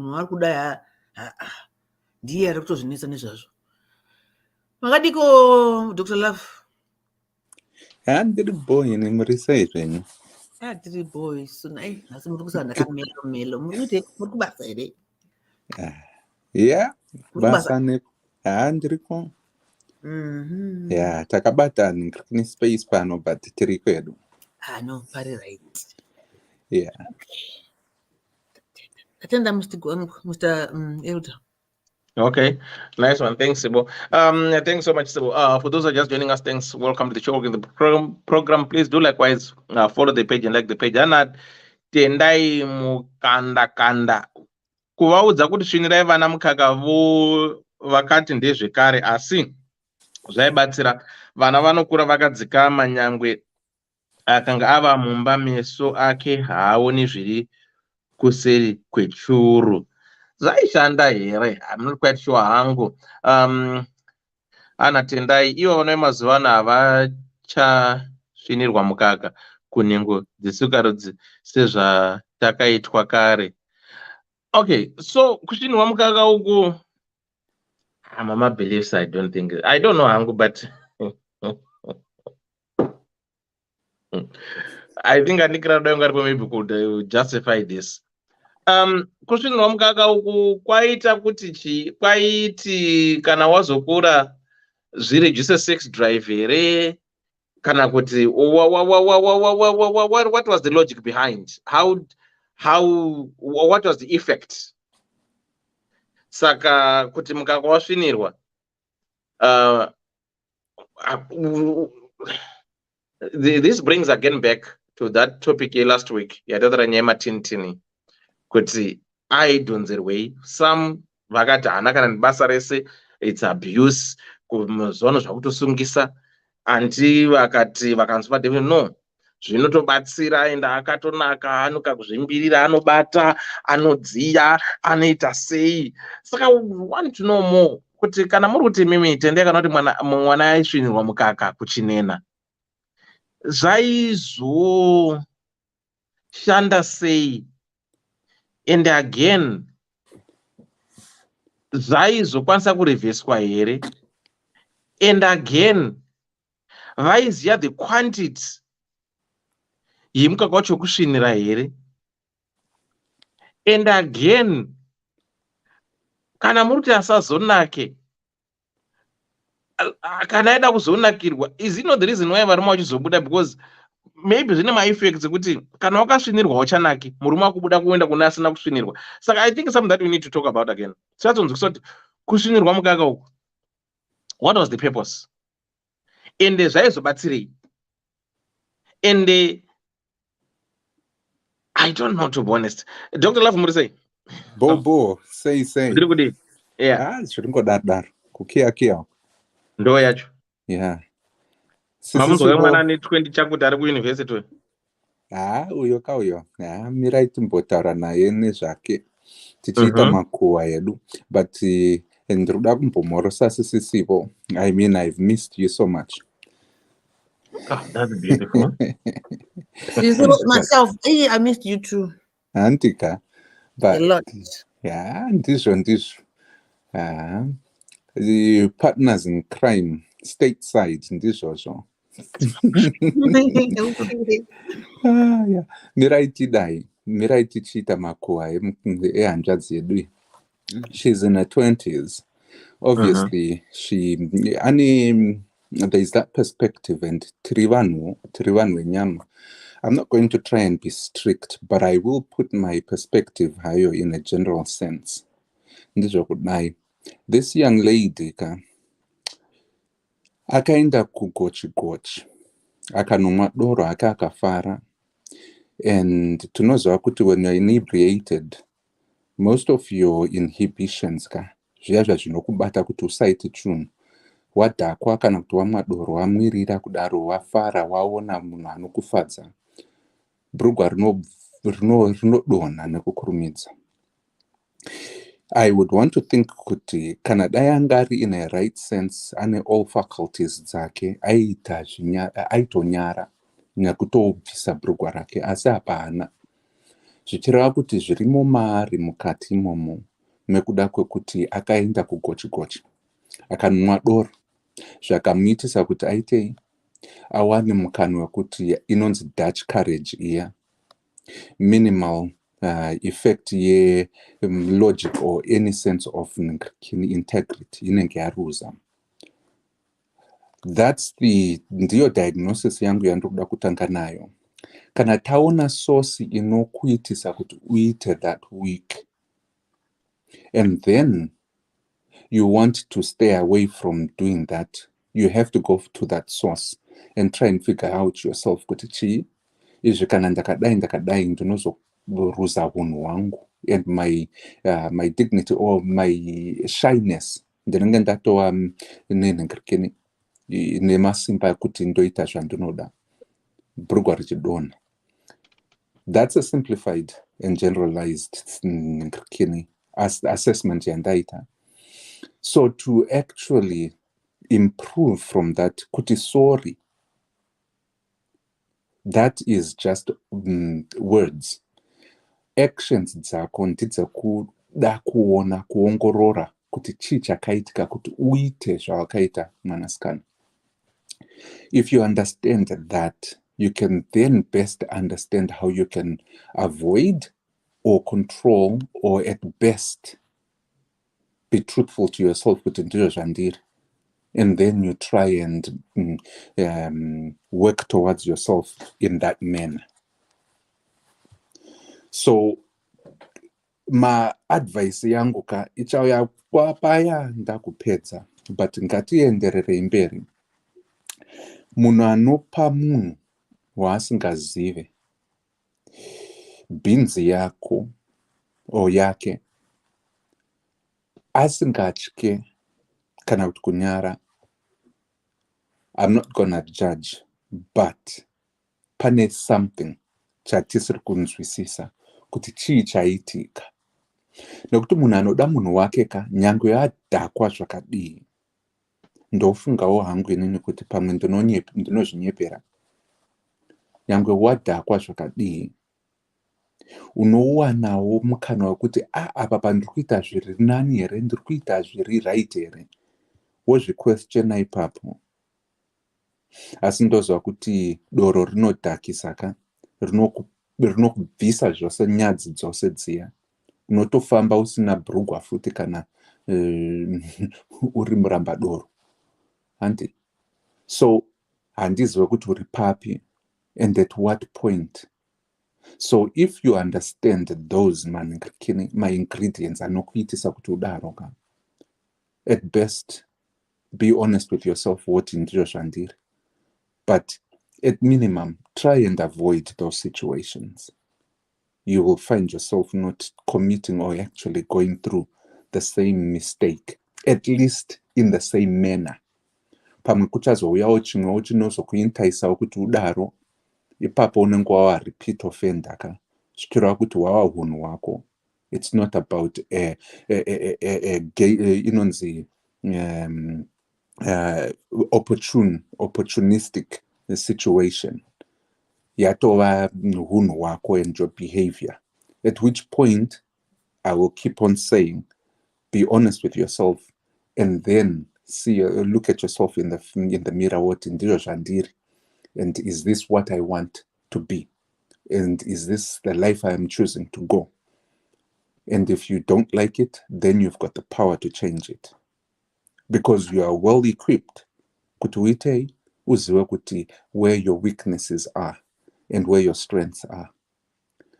But beyond that, I'll go to the fact that kana unu uchida munhu wako, you don't put yourself in any situation where it's gonna be a compromise hana yako, hunu wako, and your love for that person. Musanyeperane kuti ndinoda munhu asi uchikwanisa kuenda panze apo kunozvivhurira makumbo ako. Musanyepe kuti munenge muchida munhu. Yava sori yekuti ndakatadza. Aiwa, pawanga uchiita ipapo wanga uri sori here? Handi wanga uchisvida. It was a decision you made. As I always say, love is a decision. You make it every time, with each and every waking hour, second, minute of how and what and when you are going to respect and fulfill that commitment yaunenge uchida nemunhu wako. Kana ukaona wakukundikanaka, zvinoreva kuti mukati imomo mumenjere dzako manga muchitogaya kubva kudhara. These things here just don't come overnight. Zvinenge zvitorimo, you have entertained it either by listening or hearing or kungonzwawo mafaro amaimboita kana kuti kutaurwa kwaitwa nevamwe kuti zvinonakidza izvi. You know, and then that seed is actually planted. Inozotanga kukura. Paunongo usingafungire ipapo, an opportunity presents itself. Zvatova mumoyo mako kana zvapinda muhana mako, it's easier to do. You have to understand that connection. Hapana munhu anongomuka achiti anoita something chisati chapinda muhana make. Otherwise, they will feel so guilty to the point yekuti havatombokwanise to undertake that. They will override it. Nekuda kwekuti pfungwa dzenyu nehanya dzenyu dzinenge dzava congruent. Ndosaka muchiona vakadzi kana varume kana vachida vanhu vavo pashoma pekuti vakapresentwa nesituation yegochi nekudhakwa ikoko, vanofamba vachienda kwavo nekuti they feel guilty and they respect their partner enough kuti vasaite zvinozova compromise with their relationship. And in the first place, they wouldn't put themselves in that situation. Yokuti unenge wane munhu in a private situation, munhu usiri wako, and then that progresses to a one-night stand. And this kushora vanhu vanoita ma-one-night stand itai zvinogutsa vanoguta. But at the end of the day, kana une munhu waunoti unodaka and you love, and then woenda kunoita one-night stand, uchikwanisa kutozviita, wonakirwa. Ipapo, I've got a question. Kuti, why are you doubting your current relationship? What is your current boyfriend, not providing for you? What is it that you're looking for? And if you can answer that, and you can totally be honest with yourself, ne boyfriend yako kuti izvi ndizvo zviri lacking, and this is the reason why ndakaenda ukoka, you will obviously save this guy from further hurt and further pain.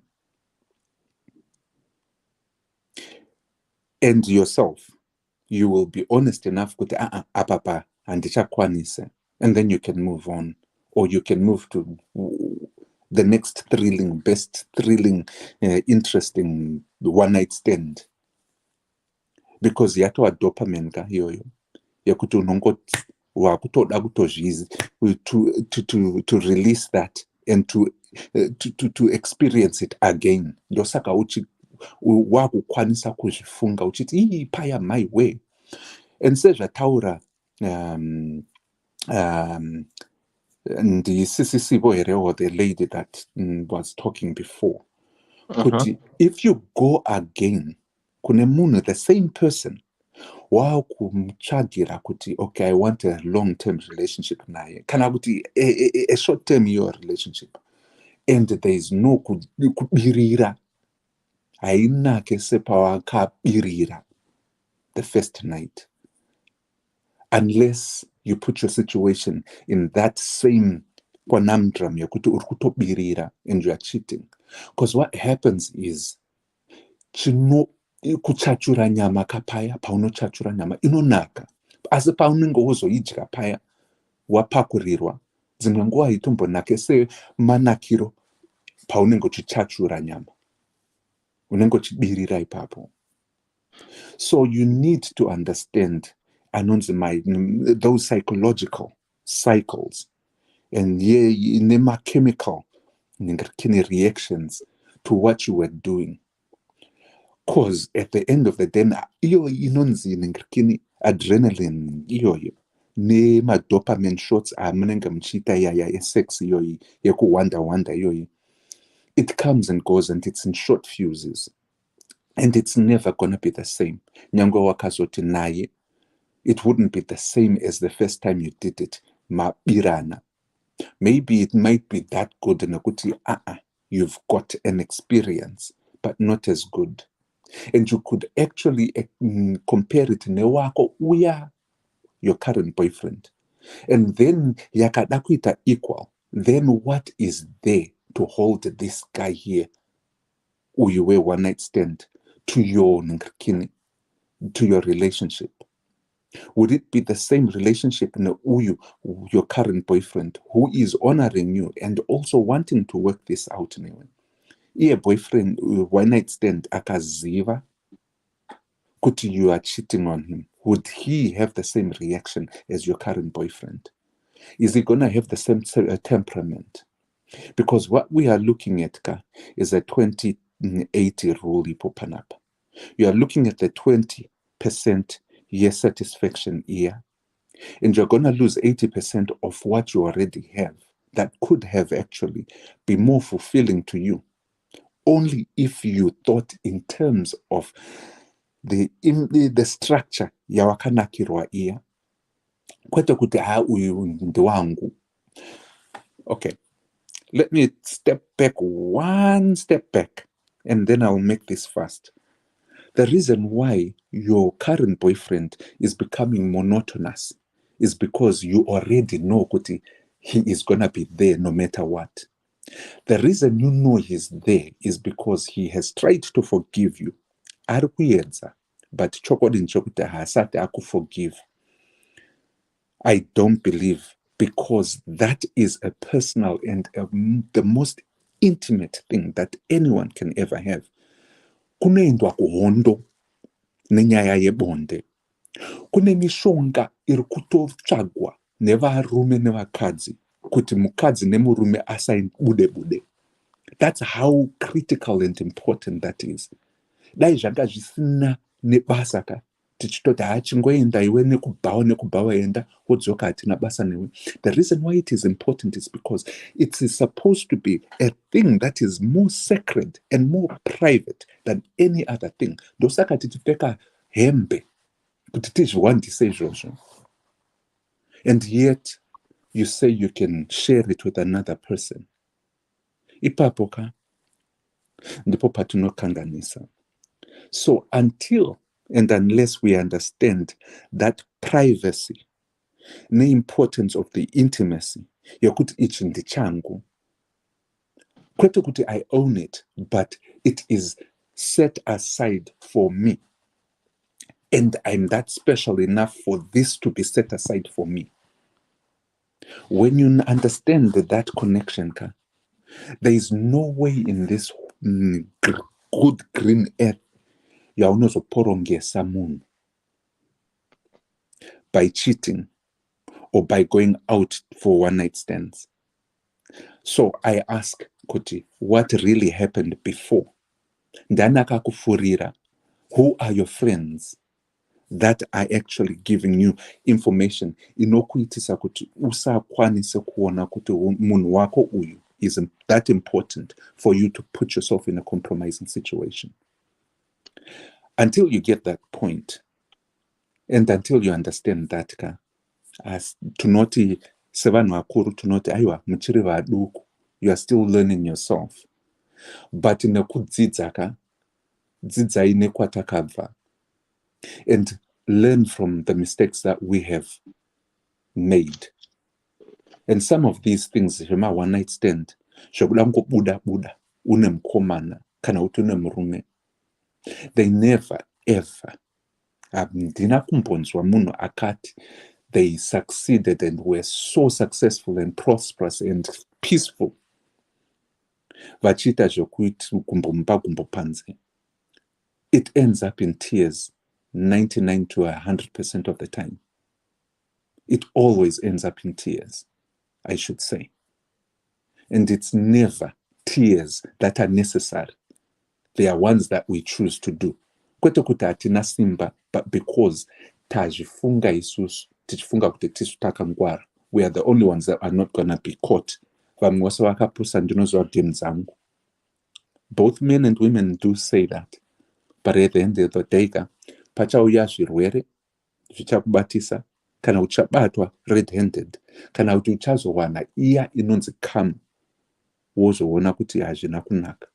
But beyond that, it's all the same. That life brings misery, unnecessary misery. But unfortunately, it's the thrill we do. Ndiyo dopamine iya yatiri kuti we want to get a shot of that. Wanakirwa kudaro, I want more of that, and I want more. My current boyfriend cannot satisfy me to that level. And then you are looking for more. You are going to look for more. If you are not careful, you will create the same scenario to look and seek for the next shot. Yekunakirwa ikoko, nekuti you cannot get it from your current boyfriend. That's why I say, make your choice, and make your choice fast, because this young man is good. Kana akakuregerera, but anakukuregerera. Get that right. Anakukuregerera. Hazvisi kuzombofa zvakamupfuura mupfungwa dzake. So live with it. And live with the understanding kuti nyangu makazororanaka pachazouya nguva one yekuti pauchamutsamwisa kana pachatsamwa kana achafunga chii, that topic will come up, and I don't think you will be happy to understand to talk about that. Ndochienderera mberi kuti neadvice yangu ndeyekudai, if you ever find yourself in love, because this time around you are not in love with this man, I am at least 90% sure that you are not. And the reason why I say that, I've already said. You cannot cheat on someone you love if you truly love them. Varume nevakadzi mukazvinyepera kuti ndinoda munhu wangu asi uchiwana simba rekuenda kunodanana neumwe, you don't love that person. Maybe you are in lust, maybe you are in a convenience, maybe you are in a situationship, maybe you are in a consequenceship, but you are not in love, because true love respects your partner and will never want to see your partner hurt. And true love, when it is about to finish, because that's a decision you make on a daily basis.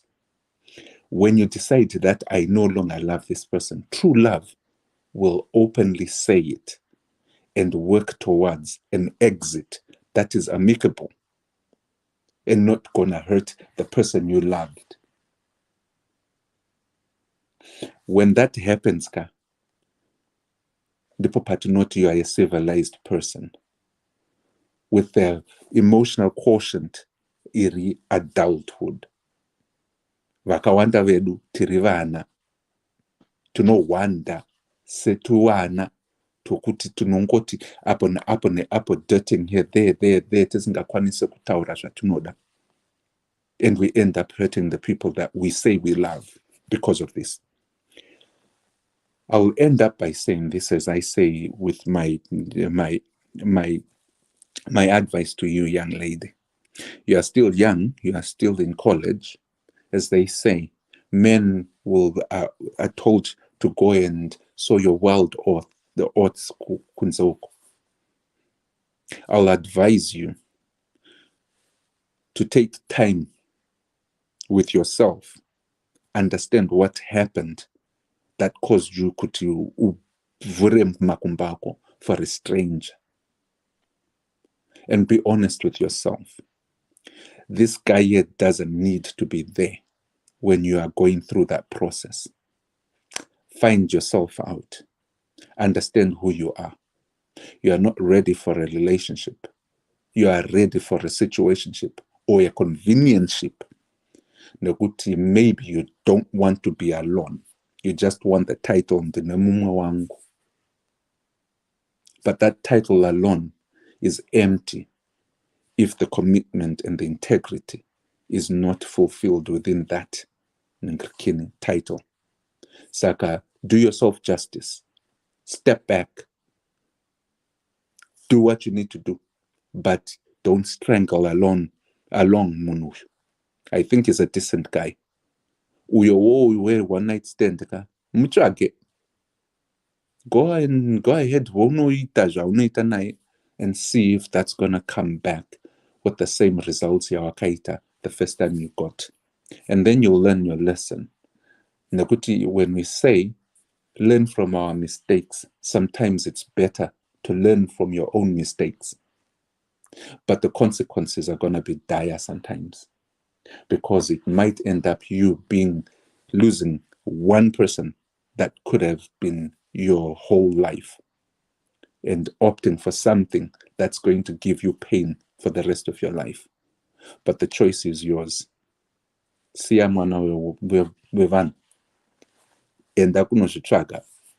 Look and introspect kwaur, because this relationship yakafa pawakavhura makumbo ako for a stranger.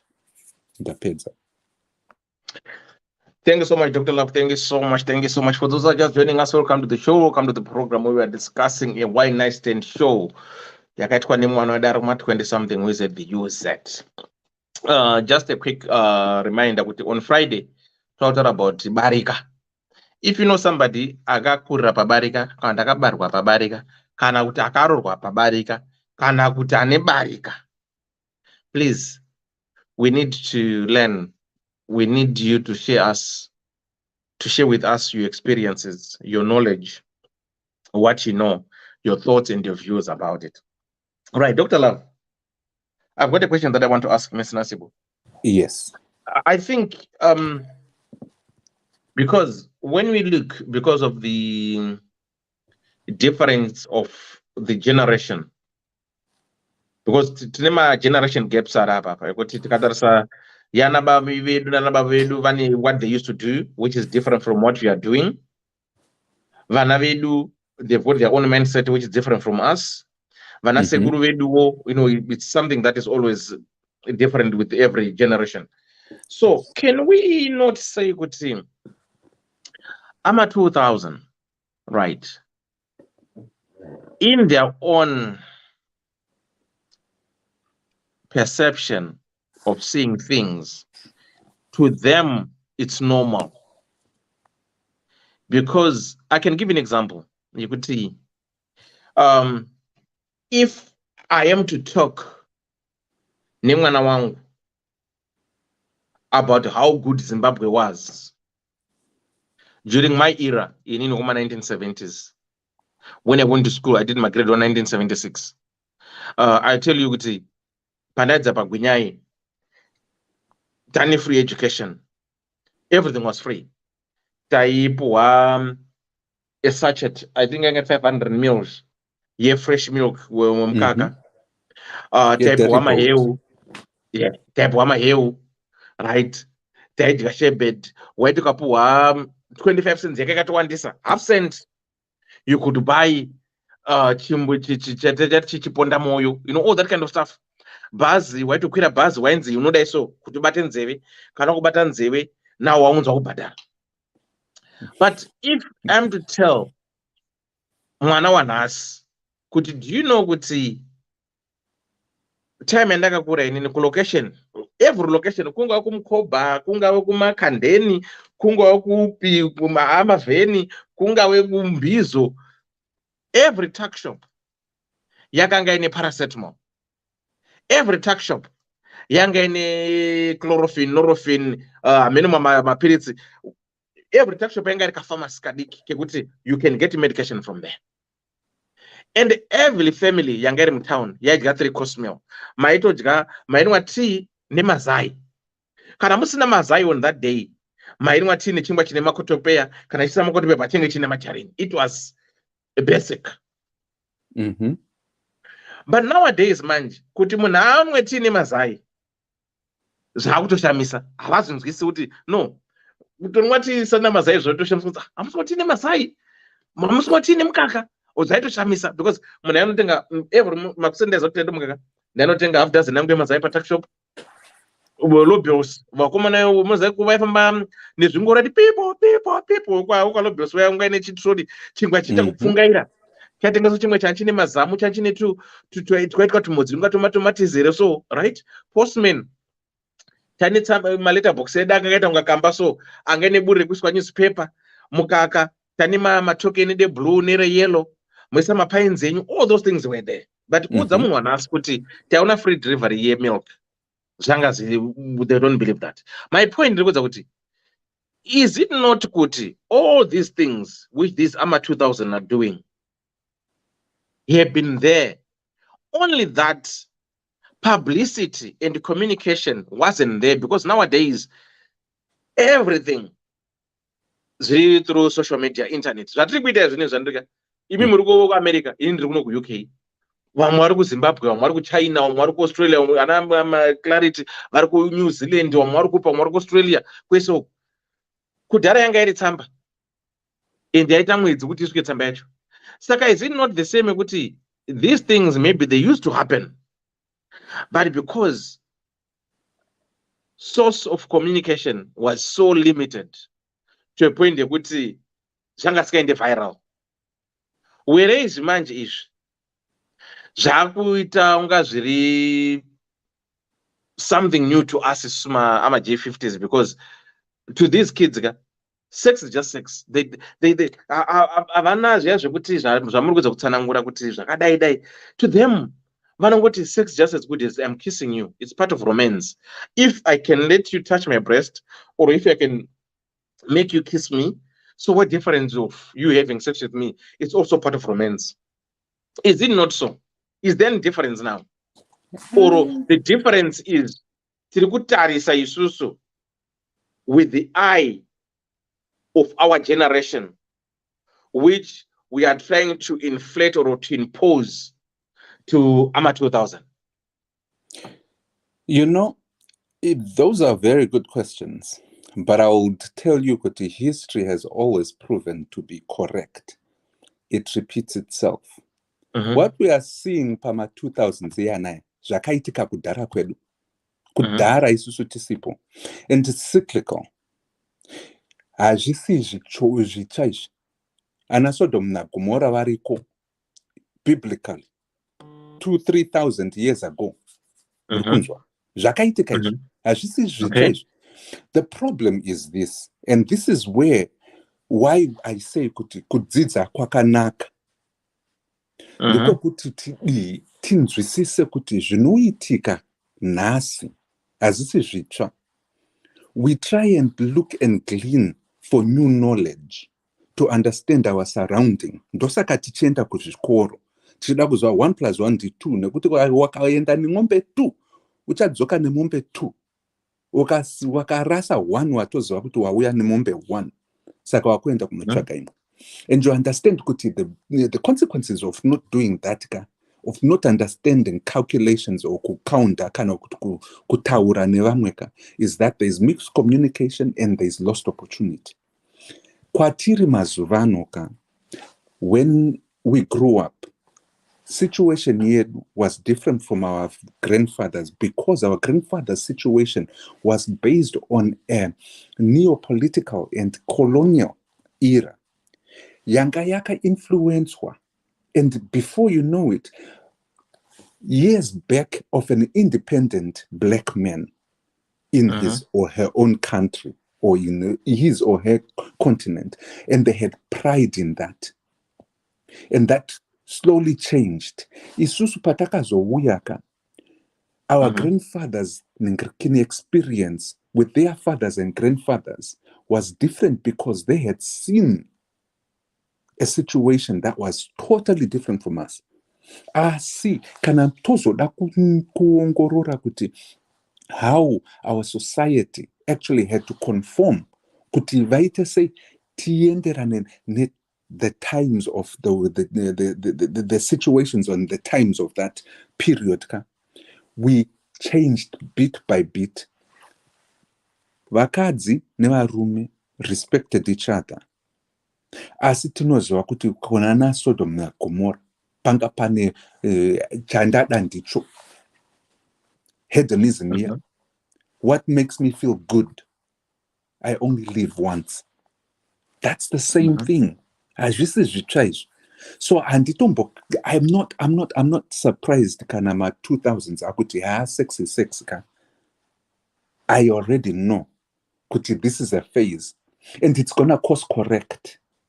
The same way pataka wona edzi chiuraya vanhu vakawanda and Mazimba self-corrected, though slow, but they self-corrected to the point yekuti vamwe takatotya kutorara nevasikana until we were later in later ages. But sezvo pava nemushonga wekuti nyangwe ndakaita AIDS I will be alive.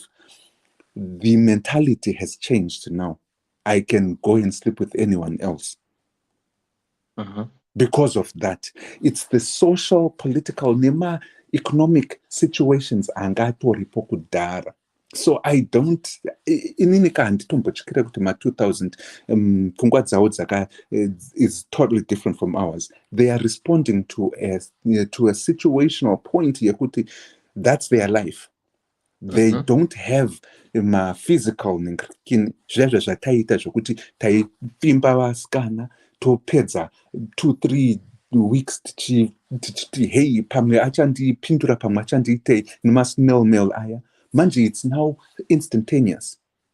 And kids these days are actually more prone to not physically interacting.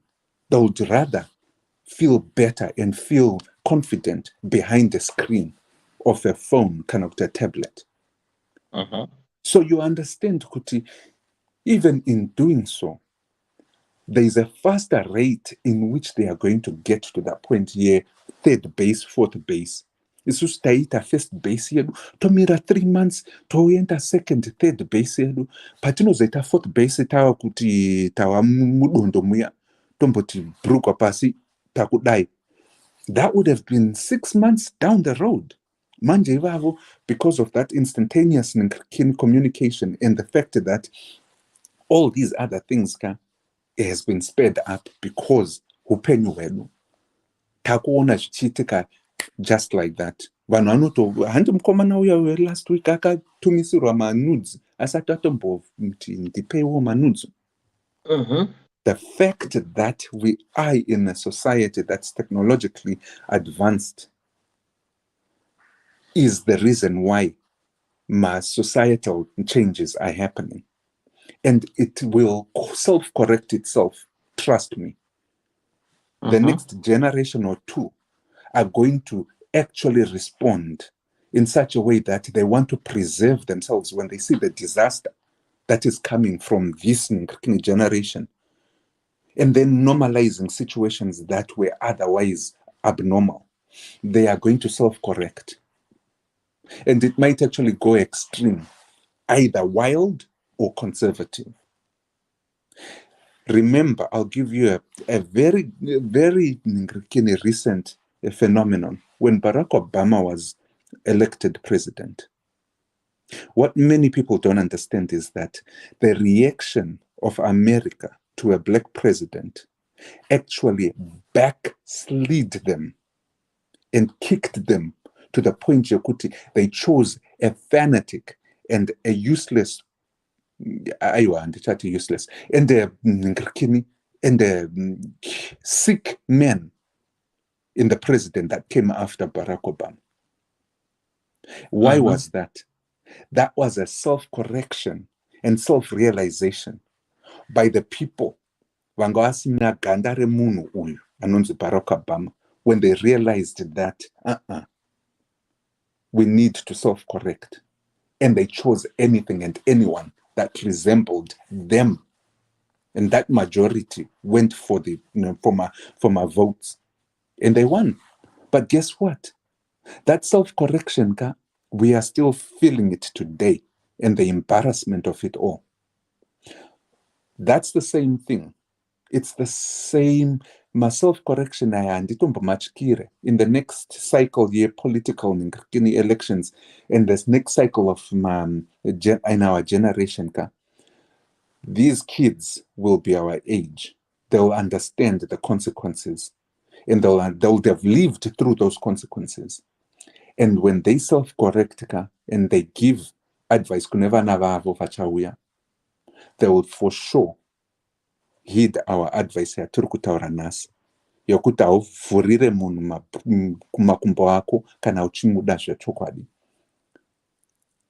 And love yamazuva ano is now convenience. It's only for the convenience. If you ever hear zvinotaura vanhu, especially kwatinogara uku kuma Western world, things are becoming expensive. You know what is happening now? There are more and more people, couples, that are not getting married but sharing the same apartment because they cannot afford to buy a house. It's becoming cheaper to live with someone like a roommate, to share their bills. It's no longer kuti ndakuda kuite kutsvaga kuti ndakura ndakuenda kunetei kunorora. No, these days it's more about convenience and situationships than getting married. And more people are doing that because it's cheaper. Societal norms are different. Or it was a taboo. Now it's becoming more of a common thing than anything else.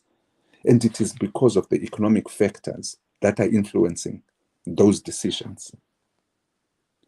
So until we find another the hump, okay, this is enough, society will go back and it will self-correct itself. And but along the way, there are a lot of people that are going to suffer the consequences. And those that are going to go with the trend, fear of missing out, most of them will fall into the trap situation, and the consequences are dire in many cases, unfortunately. Yeah. Okay. You mentioned the Dutch courage. So if the Dutch courage entices and makes someone feels special, or to do the unthinkable, don't you think it's better that way? If you're in a relationship with your person, when you have the Dutch courage, you do something that is spontaneous. It is with your partner. Akaenda panze kunozviita panze. So if you understand kuti you've got Dutch courage, and then you want to be able to experience the eliteness and the ecstasy, you are inhibited from doing anything. Kana wanga usinga rove blambi paya, unotogwadama wotoirova. That's the Dutch courage, kurudzirwa yoyo. Kuti usatye, usanyare. Kana wozo haime. uchimapuruzira yaya masoccer balls achona zvinoitwa. But then you want to be able to do it in an environment that is safe. If you are going to do chokwadi, if you do a survey kunevan ma 2000s, the ones that go sleeping around and you ask them how they feel about themselves and their outlook in life, almost all of them vanototi ndiri kuzvisema. And I will let you know why. Because taking the jump from one person to the other vachiti zvinyepera kuti I'm good ka vavakumba. They pane chinhu chinongovabaya chete chekuti apa pakapa I am doing something wrong. But that something wrong ka, that cry, that voice will be quietened as they progress. Vasisina shungu. But kutangwa kwawoka, they will have that voice ichiti aiwa. This isn't right. Chinongozvenda nenguva nekujaira. But survey ama 2000 first few experiences zao vanenge vachinyara, they'll be guilty, they'll feel isolated, they'll feel like avazvide. And when they don't like themselves, they actually expose themselves kuti varwadziwe. And they say that that's fun. But it actually turns out kuti it's a psychological effect yakuti if I cannot respect myself and I cannot leave myself to that integrity, you end up deprecating yourself. You are not worth it anyway. So why try? That's their situation right now. Kuti havana kodzero yavanozviona kuti munhu kwai. And they if they truly sit down and look at themselves and try and figure out why. Nyangowe isusu vari kuma 40-50 ikoko pataiita zvezvo zvekuti kumbomba kumbopanze pekutanga kwedu taitotya kuti tichabatwa. And then after that takufunga kuti takangwara, and then we do it repeatedly. Tinenge tatozvirasa ipapo, hunhu hwedu hwatorasika. Chavapo ndechekuti handichina kodzero yekuti ndimire semurume kana kuti semukadzi akavimbika. So why the heck should I pretend? And then you let go. And the consequences come with that. So until we regain and reclaim our dignity, unfortunately, we will still find ourselves digging ourselves in this hole. And tichifunga kuti tiri kufara. But you are actually taking away more than what you are gaining in those 20-30 second 2-minute experiences. That's the unfortunate part. Yeah, no thanks, because you answered my question. What about my married people, my couples, a man or a woman, which is, but you have addressed it so well. Yeah, Asaka. Yeah, so what about I've seen so many people in the comment section talking about I don't know, demons. This thing, the word demon, Ronzo Shandiswa Nema Christians mainly. It's a Christian term to say everything that is bad is because of the bad spirit.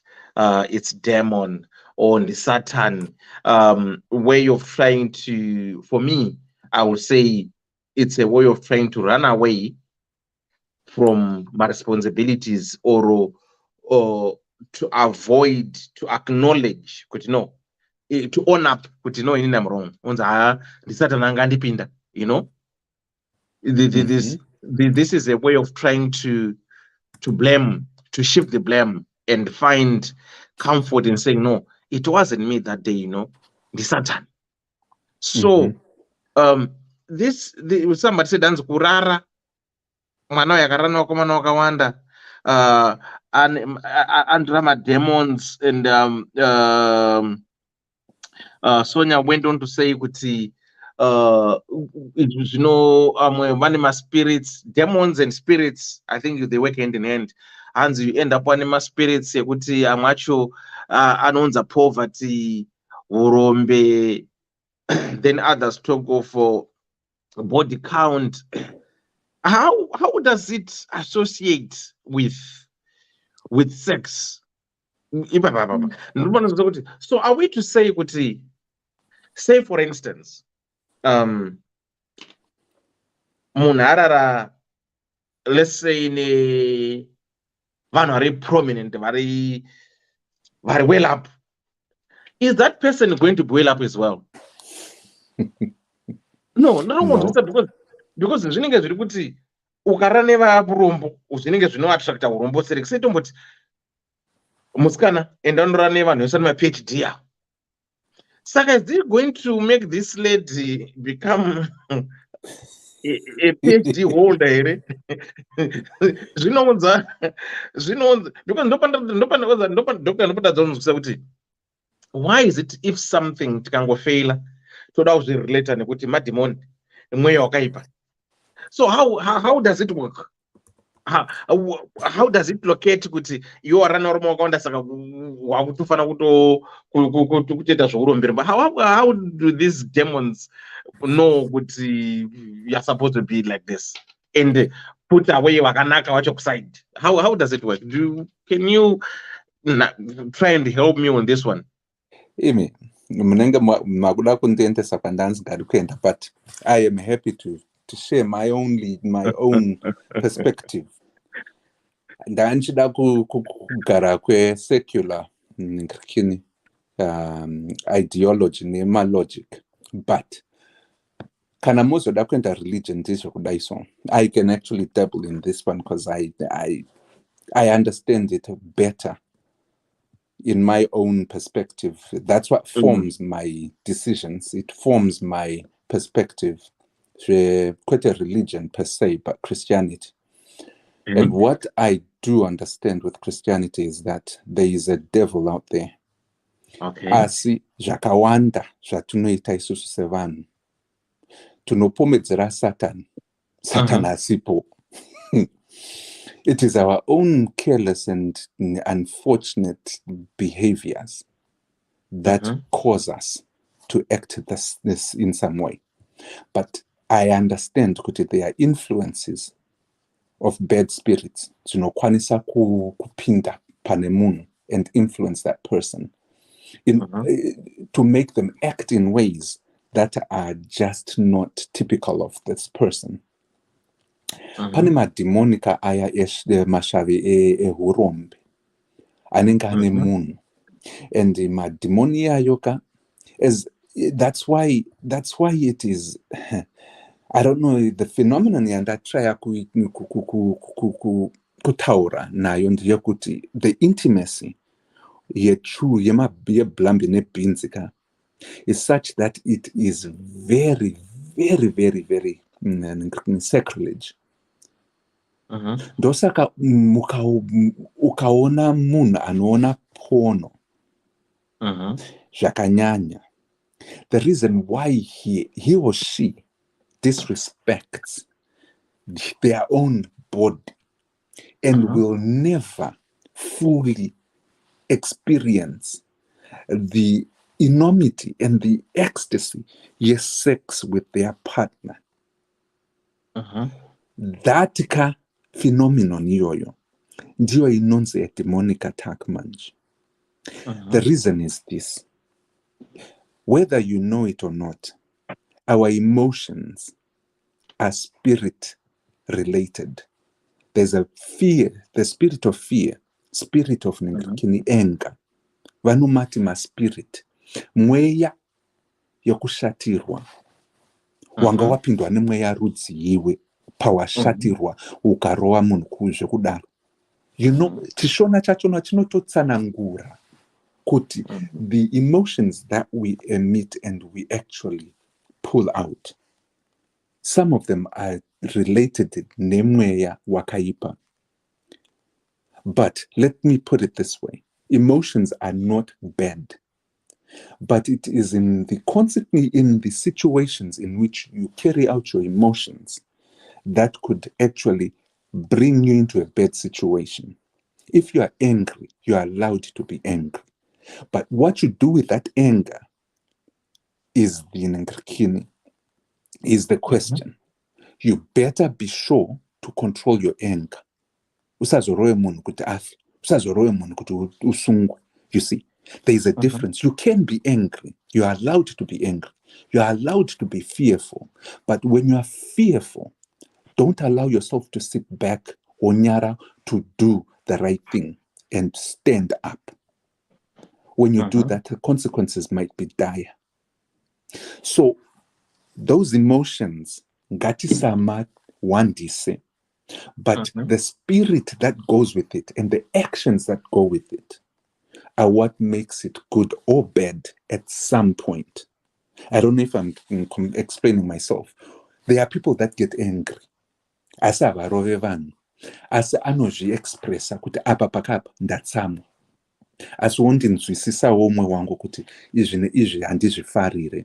Asi hausi kumupambama, hausi kumurova chibhakera. Those are good ways of expressing your emotions. Hanti, kana wazopindwawo nechimweyawo chiya chokuti you cannot control yourself, wozorova munhu okarukana wafa kana kuti aendeswa kuhospital, iwe wapinzwa mujeri, basa rapera, chii, vana hauchina, kumba hakuchina. Those are consequences to not being able to control your emotions. Ndiko kunonzi mweya yetsvina iyoyo inenge yakonzeresa. So when you are sleeping with someone, if we are going back to the question at hand, yokuti unorara nemunhu, you do know kuti iwewe semunhu, you have a spirit about you. You are a spirit. Pane zvaunotakura iwe. And zvaunozopa munhu wako. Paya tinoti watapurirwa chirwere. It's not chirwere chete chaunotapurirwa. Hanti pane mhodzi dzinobuda. Hanti paya mukadzi kana ari wet paya, pane zvinoexcretwa. Zvaexcretwa izvozvo panenge blambi inenge yazarawo nayo. Sorry to be explicit like this. But zvinenge zvatakurana. Those fluids have consequences to them. Vamwe vanozoti mweya unenge wagara paurika pamanakirwa paya you open up, zvinobva zvatakurana. And the end result is kana ari rombe, kana achibva kune mashave ane rombe, iwe unobva watakurawo neurombe wachona iwowo. Mazoti kana ane PhD kana kuti chika, aiwa. Izvozvo kaizvo, kana ari mupfumi akarara newe, ukaita mwana naye handi unenge watova mumari. Child support inenge yauyazve. But that's not the point. The point ndiye kudai. The spirits anenge arimo, there is the demonic spirits anokufurira iwewe kuti uende kunovhura makumbo ako. Chokwadi ndicho chiripo ipapo. Kuti these are things zvinokuitisa kuti ufunge kuti ndizvo zvakanaka, izvo zvisina kunaka.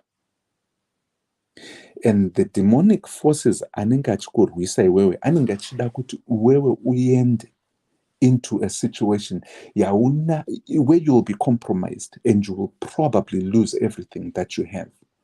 Pane varume vakawanda vatinoziva vakaenda kunota chihure, vasati vatomboita chihure kubvapo zvini, vangoita chihure first time. There were things that happened to them. Mabasa akapera out of nowhere. Zvinhu zvakangoporonga.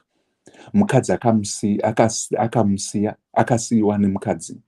And from there things went downhill. You could say those are spirits, you could say those are consequences to a situation that you went through. But inini chandinoziva ndechokuti there is evil out there, and there is good, and there is bad. How they interact and influence you, it's all up to you. It's how you accept or deny their existence.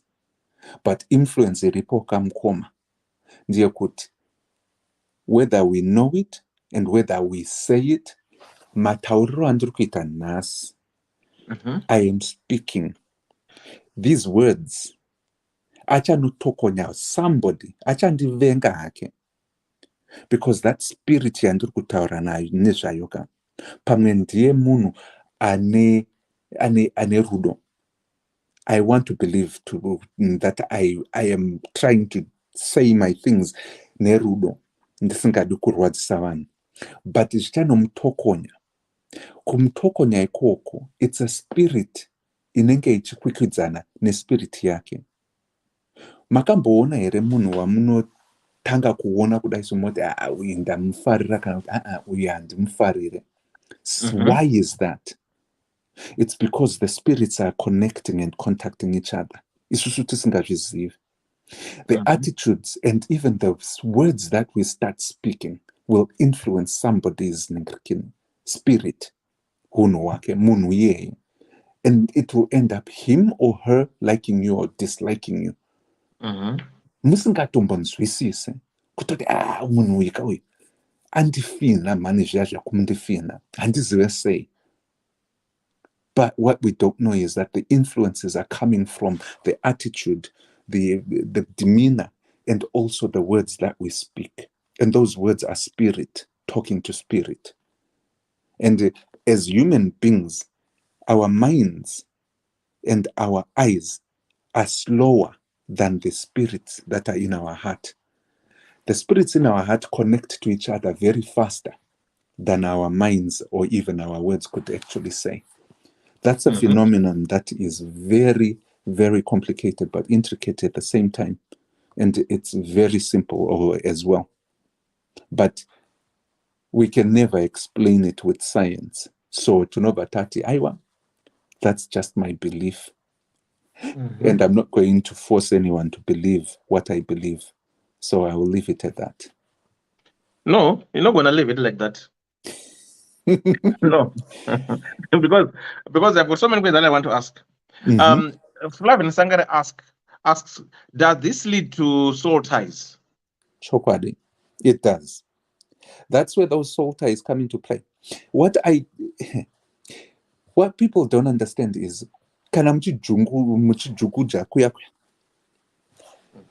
you are actually emitting a certain aura.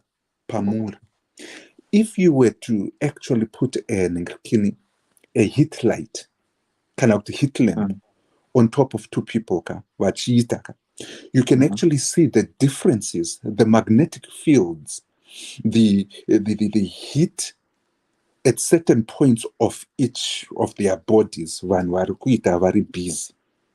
And that's the physical explanation to it. But what you don't understand is those magnetic forces and everything, they influence your physiological and your physical structure yemunhu. Ndosaka uyu musikana uyu kauyu asingakanganwe mukomana uya wakaita one night stand naye. Akanakirwa ka, but kunakirwa kwake ikoko, it wasn't as much kuti zvainaka pakuitana, but it was the connection yavakawana at a spiritual level. Zvakavaitisa kuti vaite click to that point. Doro rakamuitisa kuti aite loose. Vose vakaita loose. But at a spiritual level, they connected in such a way that vose vari vaviri. Ukavunza mukomana uyu nyangwe akati ndakangomugemawo that night, achiri kumufunga, ari kuda kutoita one more time. And that's the spiritual connection. That spiritual connection iyoyo until it is satisfied again. Icharamba ichivadhonzera kuti vaite to come together. Isusu toti akangowira mutswandawo vakanakirwawo. No. There will come a time yekuti when that spirit doesn't connect and jive with each other. Anti ava vari vaviri mukomana nemusikana vakamboita nengirikini that connection. Akanakirwa. It's pulling this guy. So can we say, because you have mentioned about spiritual connection, right? So normally, people say males are visual beings, and when it comes to ask a woman out, we are visual beings. Tinoona zvatinoona magaro mazamu saka kutsuka kuita sei, then you get attracted to the person. In most cases, and we are regarded as hunters, right? So can we say our vision that attracts us to have those feelings that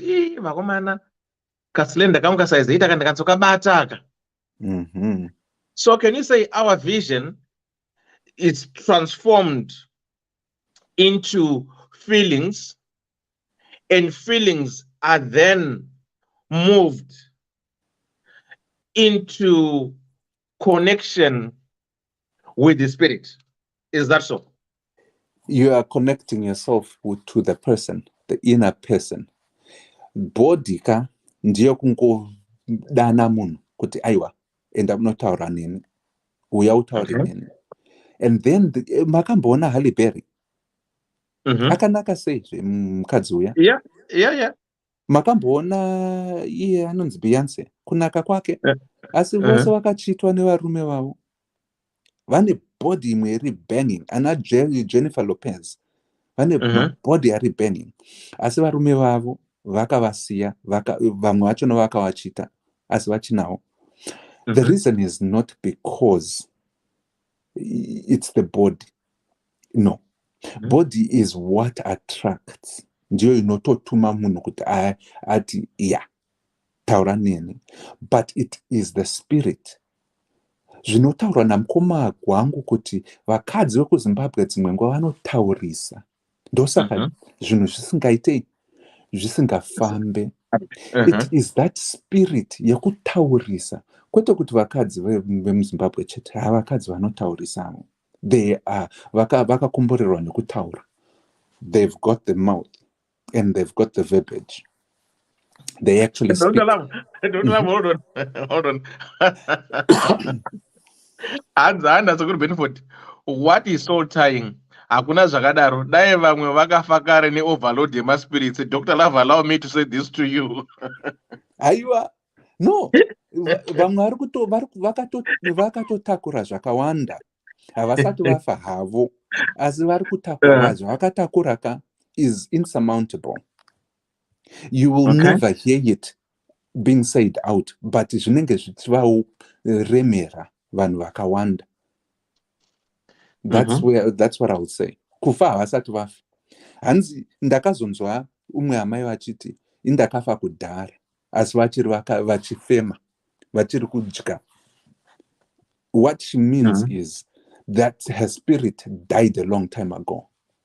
As she's just an empty vessel, walking empty. That's what the masoltais do. They make you feel empty, useless, and void. That's what the masoltais do. They take away from you. They take away your dignity. They take away your humanity. They take away your integrity.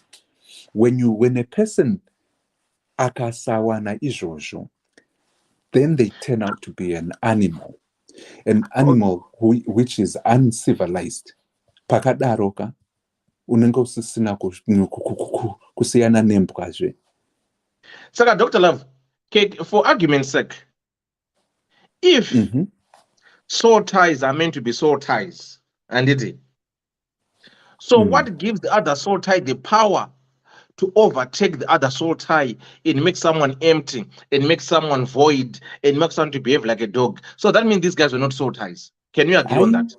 Aiwa. Pane ma soulmates, because of my soul ties ayakai. Vanhu, ma spirits anoita zvekutora ndo anobirira upenyu hwemunhu.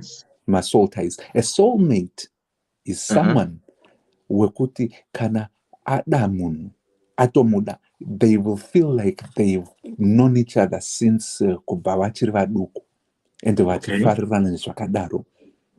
That's the difference. A soulmate and a soul tie are two different things. One is a spirit that is evil, and the other one is a companion that ends up being a natural connector. You feel good, unaye, and you feel elated and all. So the best is a soulmate. A soulmate is the best. A soul tie is not. Right. Another question that I want to ask about if someone sleeps around, they attract spirits and everything. What about Mapostori, who marries 10, 15 wives, right? And what about King Solomon? He had 700 wives. 300 concubines. And I can't remember the other guy in the Bible. Angai had 2 wives. Angai never not 12. 8 with these 2 wives. And the other 4 were from 2 of his wives' housemaids. Angai no got 2. But Angai have to vana 2. Never skana bebasa.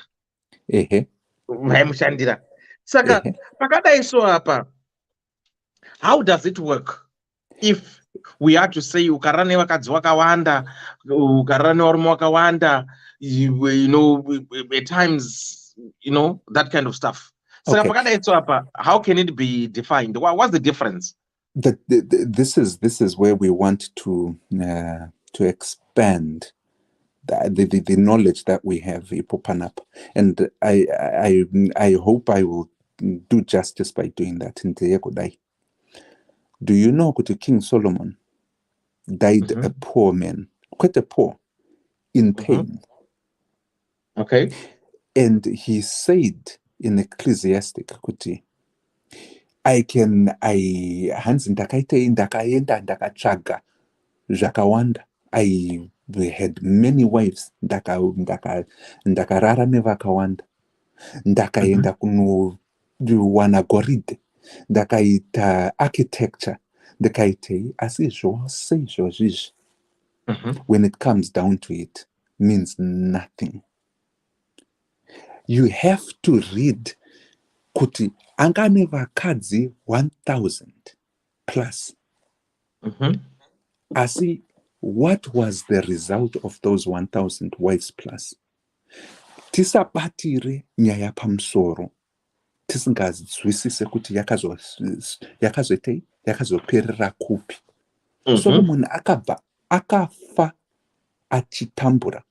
Upenyu hwake hwaanga achifanirwa kuti aende kusvika kuma100 chakuti. He died at the age of 60. Short life comparative to the biblical characters. That his life was cut short. So which means that you can extrapolate kuti nyango unevakadzi 1,000. And your life, the way he lived it, however rich he was one of, if not the richest person on earth, on record, historically. But he lived a short life, died miserable, and he even said it himself. Steve Jobs, billionaire, his last words were, I would give everything up, even this money, just for my health. Ngatisabatire zvinhu pamberi uku.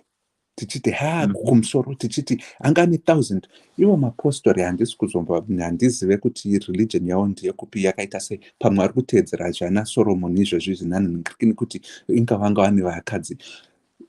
Okay, vanga vane vakadzi ivavo, but let's learn the lesson to track those stories, most if not all those stories, kwadzinopereraka, the end result of those, the consequences and the lives of those people will give us an idea as to whether or not izvozvo zvokuita our 1000 women kana kuti 2, 4, 500 vakadzi, is that worth it?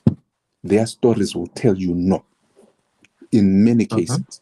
Saka ngatisade kubatira mastories aya pamusoro tisingaende pasi kudzama kwachina kudzamisa pfungwa dzedu kuti toenda kwazvakazoperera kuti zvakapera zvakadii.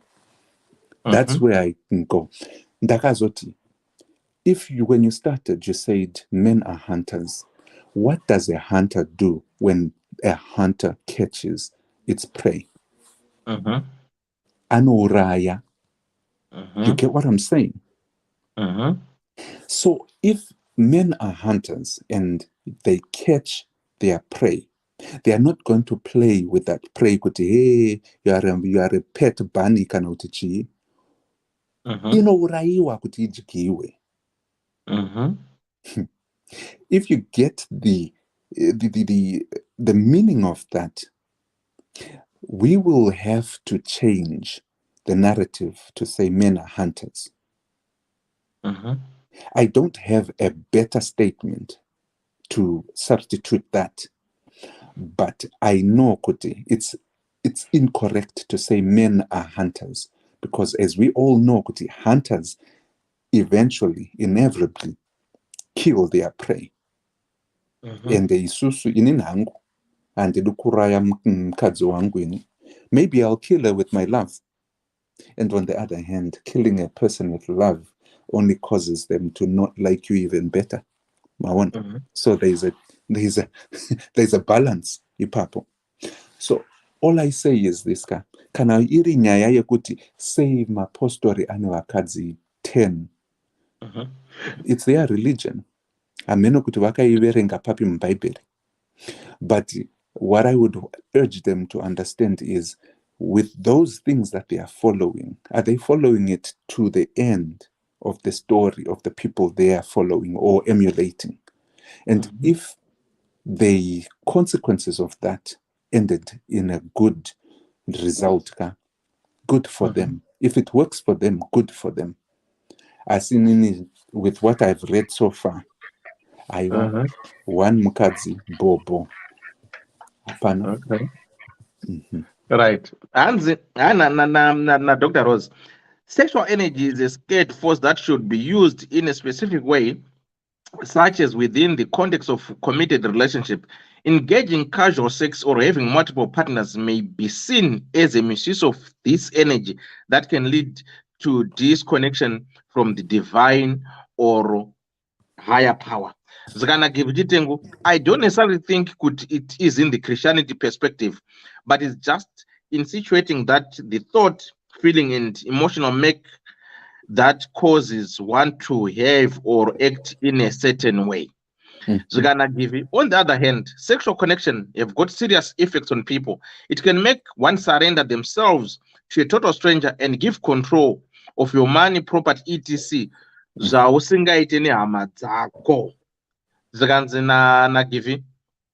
Soul ties are like stuff stuck between your teeth.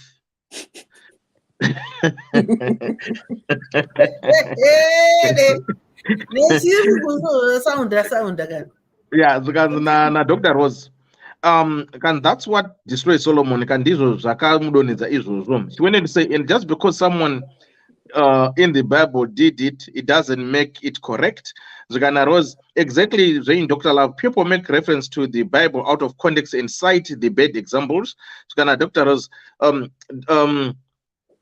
despite his initial success, the Bible also records that Solomon eventually turned away from God and began to worship idols and foreign gods, which led to God's anger end the division of the kingdom after his death.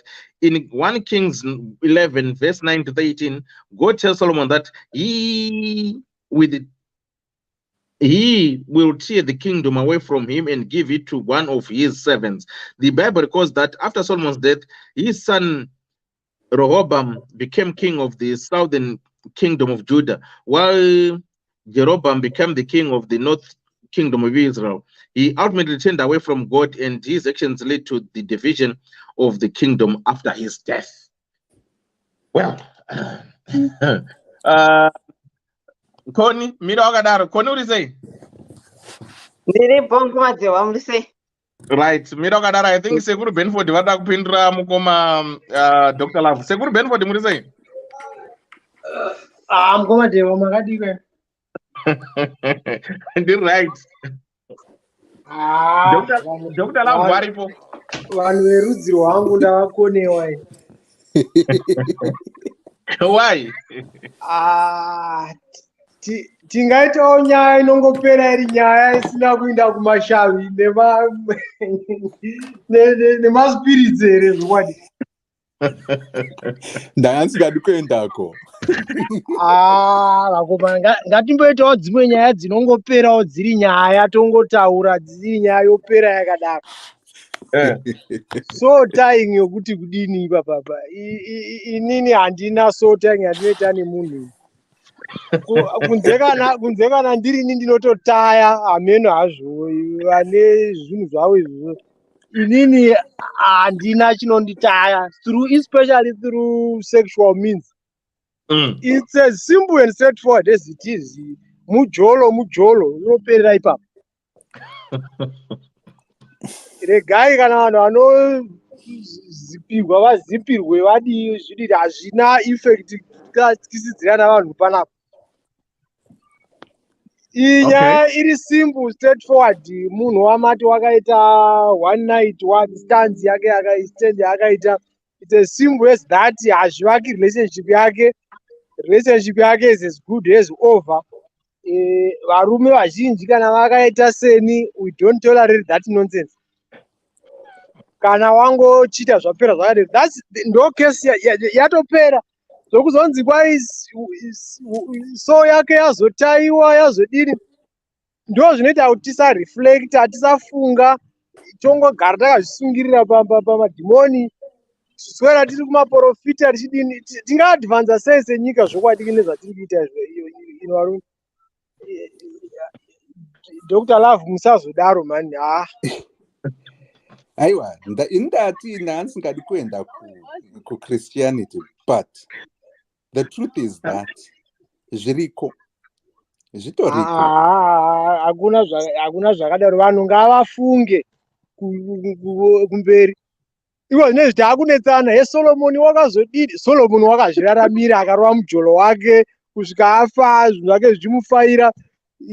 Richest man on earth. Saka dambudziko raSolomoni rapapi ramakuda kutaura kuti kwazi wakazodini akazodini. Hanzi akafa achiri muduku comparatively. Pane wembeu handi munhu wese unozongofa at some stage. Hazvina kana formula. Vamwe vanorova mijolo every day vari kurarama, vamwe vakanga vakazvichengetedza vakatofa kudhara. So it doesn't matter, hatingajaji naizvozvo. Ini ndoda kuti tidzidze semaZimbabweans kumboadhiresawo nyaya dzatinenge tangofesa tisina kuisa madhimoni mukati. Ngatingobhodhiskasa nyaya yongopera pasingadi muprofita, yongopera pasingadi n'anga, yongopera iri nyaya. I think we should learn to promote that. You have been for it. Aiwa. Asi zvandataura handina kutienda kun'anga kana kuti kumaprofita. Ndati if you understand that, no, the problem yatiri kuita when the younger generation, when they hear people like you, Dr. Love, people who are well educated, people who are knowledgeable, muchipromota zvakadaro, inini as far as I'm concerned, hazviti liberate from some of these issues that tingakwanisi kusolva futi. Tikazokuti tiri pa solution yacho kana tamuti paita so tai, how do we solve that? Hapana, hamuna solution yacho. So let's promote things zviri tangible zvinogona kubatsira iwo atiri kuti ma2000 acho iwo amuri kuti ari kunetsa, of which inini hangu handina problem navo vanhu ivavo. Ndo vanhu vari kusparkwa. You live this life once and hauna imwe life yauchararama futi. We mislead people vachifunga kuti vachazonofara kune imwe nzvimbo. Kunofarwa ipo pano zvichiperera pano. Saka ama 2000 ari very right, they are enjoying their lives and ngazvitofamba zvakadaro. Aiwa, Mukoma Benford, tumira ndichikuvunzai. Do you believe kuti there are consequences to any and to all the my actions that you make, and you do? The consequences are. The consequences are there, but it has nothing to do with my spirit. That's the reality of life. But kana munhu kaita mujolo nemunhu kana mese musina any STI whatever, ukarwa mujolo mukaparadzana, what's the consequence? Hapana. That's the end of it. Zvatopera. Hanzi munoita body count, munoita mademons, hanzi unoita rombe zvinoattracta poverty. Benford. Ndikoni tiri pamweni tsika ipapo. Iwe Koni. Ndatitozwa kuti Koni ndiwo uchatouya ukati Koni naBenford ndoda kukwirira indege vanimi.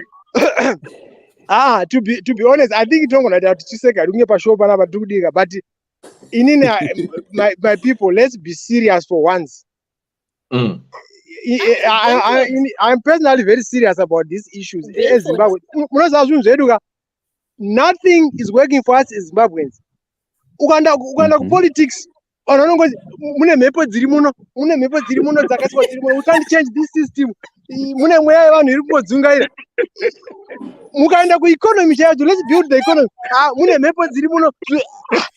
So when are we going to build our country? When are we going to think about zvinhu zviri tangible zvinoonekwa? We can't even provide the solution chaiyo kuti vanhu vari kufamba unozwa kuti haidi chikwambo hachibvisiki. Haabvisiki sei chikwambo pakuti kudiko?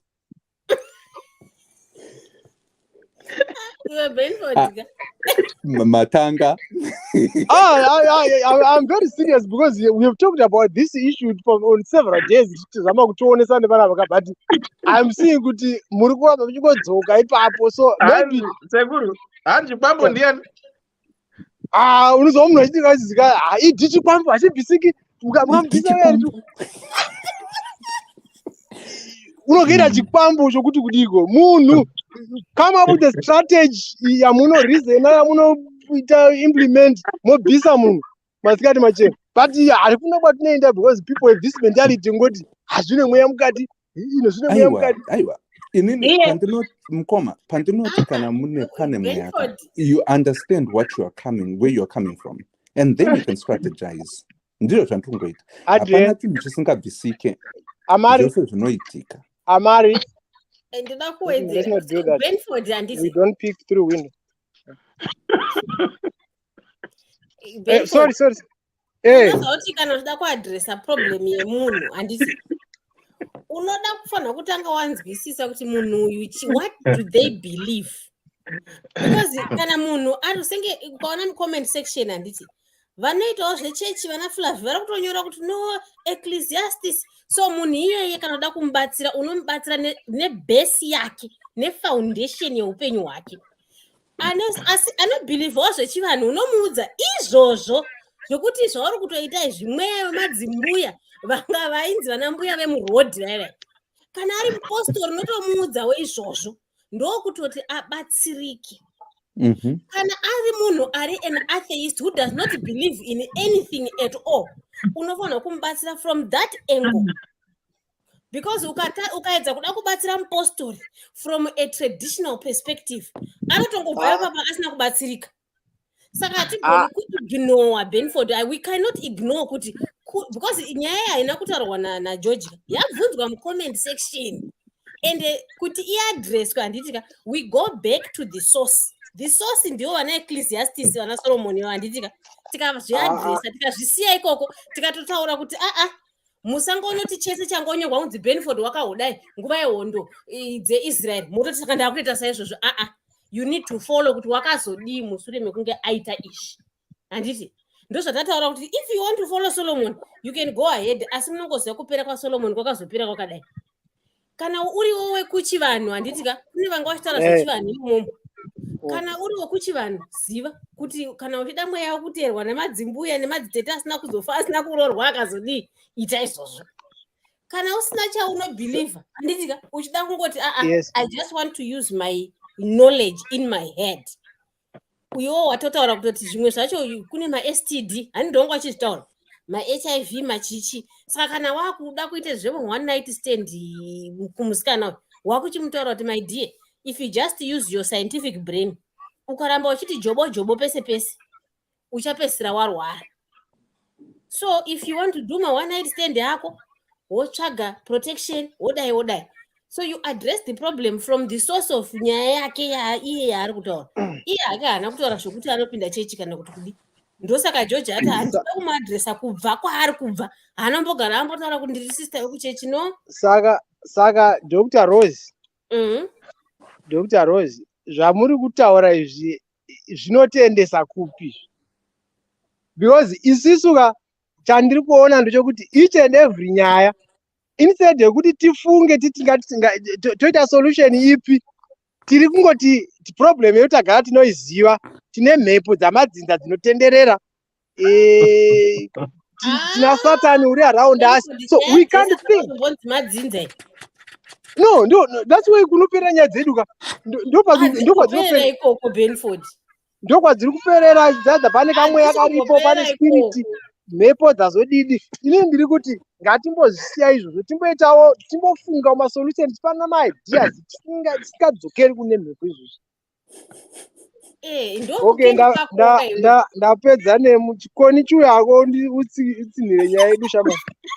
Iwe Benford wavhidha mwana here utanoisa.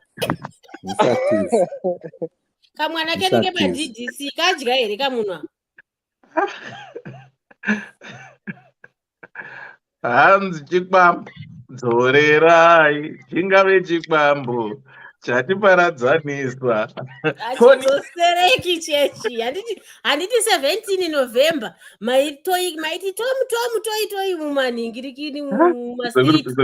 Sekuti Benford awapana futi izvozvo. Ndokutochidzosera kwacho dewa. Ati ndimaichema muchiridza mere ritena wa vice president muchiridza mere. Muri mumastreet. You have to repeat the process. Ndokutodzosera chikwambo kwacheko. Vanhu vari pano vane nharo. Koni wanga warisabata kuti Benford kuti iwe vapedza here ndichitaura zvangu kana okay. Question number 1 ndabvunza chiri zvozvo ndinganyatsonzwa. Question number 1 auya here munyori nhasi aripo comment section, asi pane pazvaambobvunzwa ere akapinda? haasi abvunzwa anything. Okay, right, because pandapinda ndapinda ndiringonzwa nyaya yokuti atonaiblwa zvinhu zvaasiri and he never mentioned. Let's look at it as a letter yauya yakadaro. Let's not add zvinhu munyori asina kuzvitaura. Atonaiblwa kunzi hanzi ihure. That was just one. Inini, according to me, kunyora kwaatoita tsamba, she's somehow regretting what she did. Let's just say kuti yatove mistake because she realized kuti it was wrong. Saka kuzomuti ndahure just because of that one incident aita. Aiwa zvaticharambe chiti kwanzi acharamba achizviita atouya kuno kuzotsimurwa kunzi what you did was wrong, don't ever do it. Achateerera because munhu wepano vanhu pano paDDC vanoteerera. Saka zvozoti kwanzi hure heye what comment section asi mandirasa chete, mandirasa comment section. Anyway, comment section muri boy rekoko pamwe kuti pandabata haina sometimes handiri hangu kuita handidi because I don't believe in all that crap. Because I'm a Christian, but I don't believe in it. Saka, but let those that believe, because we have so many people. Even China Black was a professional prostitute. It's only for the past 2 months that she said, no, I don't want to do this anymore. But she's been doing it for the past 20 years. And she's a millionaire because of it. Angazingakhethi ukuthi uyu murombe saka ngisakurara naye ayingorara newesa nemali ekubhadala checks vamwe vachosasa ma-credit cards avo saka zvemasolta izvezvi I don't want to give examples because mumwe nomumwe anorarama neupenyu hwake but you know, the only thing I can say to this girl kuti at least munhu 20 years okay injani according to how I'm looking at it munhu 20 years the guy is forgiven though she's thinking kuti asati azvikangana but you're only 20 years continue with this guy continue naye pachazeta kuti pane vamwe vanhu vanoti vane kashavi kekuti payback yekuti no because wakambochita akazochita ukazomubata kuzoti kwanzi noti wakachitawo. That's when you say kuti no, this will not work. There are people out there who forgive. But let's not say kuti every man doesn't forgive. No, there are men that will say, no, you are my wife, I'll stick by you. Whatever you did was it. Let's forget about it. And then you move on. There are men like that. But and there are also women like that. She told you, compensation to 5. But every man, and those my soul ties there. I put them room. I can't for my own, but we have quarter pipe with the exclusion. What? So when does it work? It come gun they can put it because I don't na Susan Nuko. Oh, yeah, that's all tie up and I to the butter. Let's not be selective with these things. Let's just use a common sense with it. Ritango, Kanamun, Rilombe. In any pay can I'm street kids, Chai. Necessarily the wrong. I will not catch it. Because it's not a ribas woman did. So Vaku.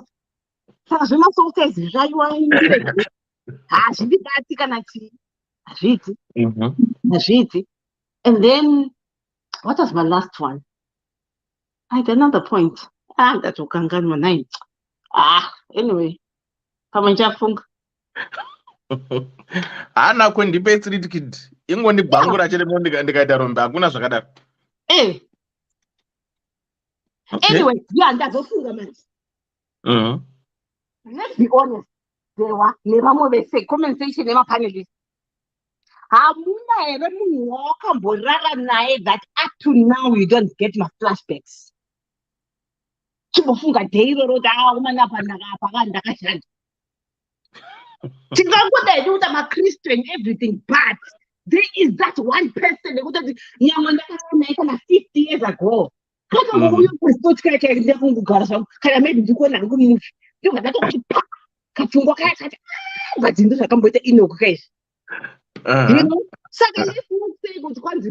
a flashback, it's wrong.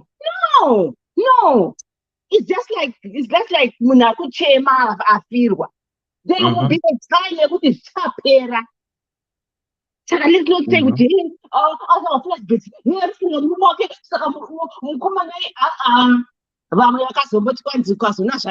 That means that's your soulmate. So she kind of boyfriend that kept telling you what you come like it. Anyway, Guango is just Guango. Not for duty. It's just Mujolo.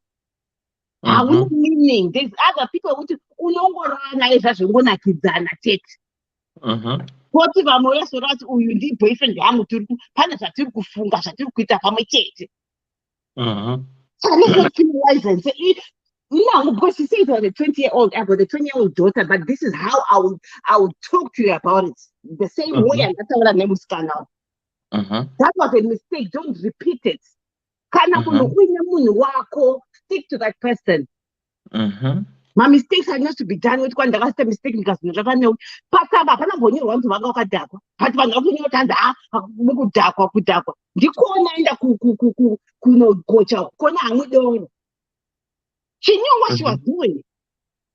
Kuzotonyora tsamba it means kuti she knew what she was doing, but let's not say kuti anga akadhakwa ana kunyora tsamba achiti anga akadhakwa and she did not say it. So let's not conclude with anga akadhakwa. No, she knew what she was doing. Akarara naye, but murume unfortunately munhu akamusvika makona ese. It's okay. It's okay.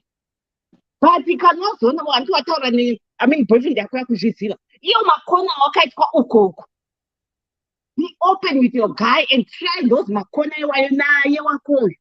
There's nothing wrong. Because makatotaura kamwe discuss. At 20 years, pautazviko 23, 24, unonga kuziva kuti kana angoripo mukomana uivhuza kuti aiwa ndiye wako zvichangopera. Because 20 years, marelationships izvani ekuma-20 years ekuma-university aya anokasika kupera. Pamunozobva kuuniversity ukozodini hai wow. Ndobva zvinongoperera. Zvizvi zvekuzviti kauda munhu anokutengera maroloni nemalotion zvopera. Wapedza ipapapo boom. Giant. Why should I use it? Imbobvunza kuti pane akambodana munhu wake use it mwaruko ari use it. What happened to those relationships? Like 10% have made it into a marriage. This is Joel. This is, you know, I don't know. That's a good call of it. Jongo perra wa ikoko. Saka inanga pedza. Ana le DP dziri kumvura dzakamboti naya dzatisingakanganwi. Hey, if I want to be honest, there is that one guy, not even just one. My ex-boyfriend, I can say this how. It's not about bullshit. I'm shopping. You're gonna say, oh my God, I'm shopping a cat. I'm gonna take a chocolate a cat. That's just because and it. The good driver, but that's I remember this day. I'm on the second member. Kuno kwa saraka member. Kuno. You are not the the boyfriend. I'm going to take a one member. You know, flashbacks are normal. Normal. I still have those flashbacks about you right in front of me. They are just normal. Parents, we just let go, but let's talk about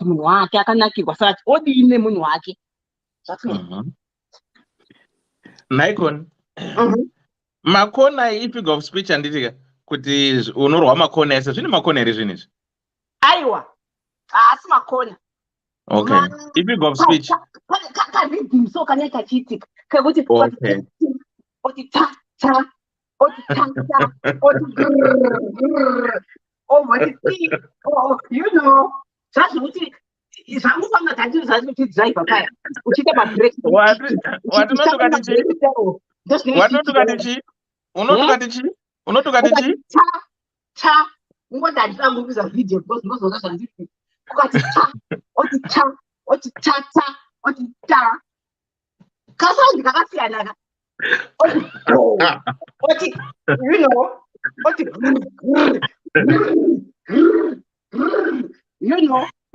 that. Those are the money.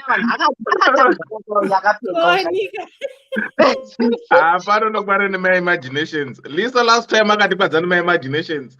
Ask my imaginations. I don't know what the comment section you back, but I'm just doing it. I'm just going to ta over the grrr. What is he? Dr. Rose. Wait. Mamuru kupikisana baby, mamuru kutiwe. Ndiri kumbofunga zvemvura dzataurwa naLady P. Hanzi dziri pamvura dzakanaya dzatisikakangani. Unonaiwa zvekuti hey, kana nhasi ukadzifunga so unoti unoita kubvunda.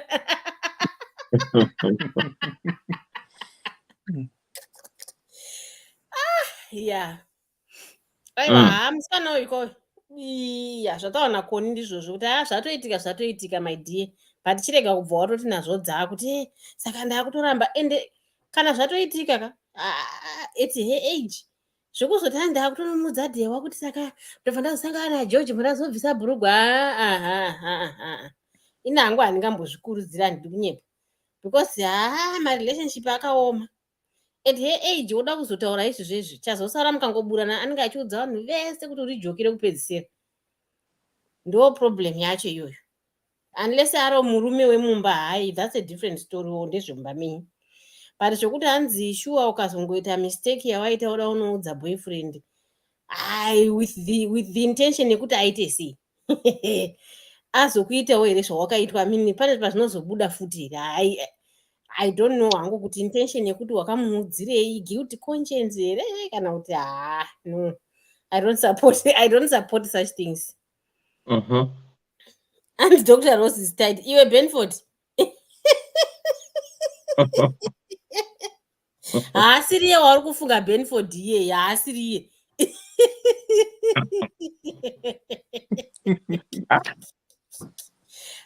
Kori ari tagiro nyaya pano. Zvakaoma.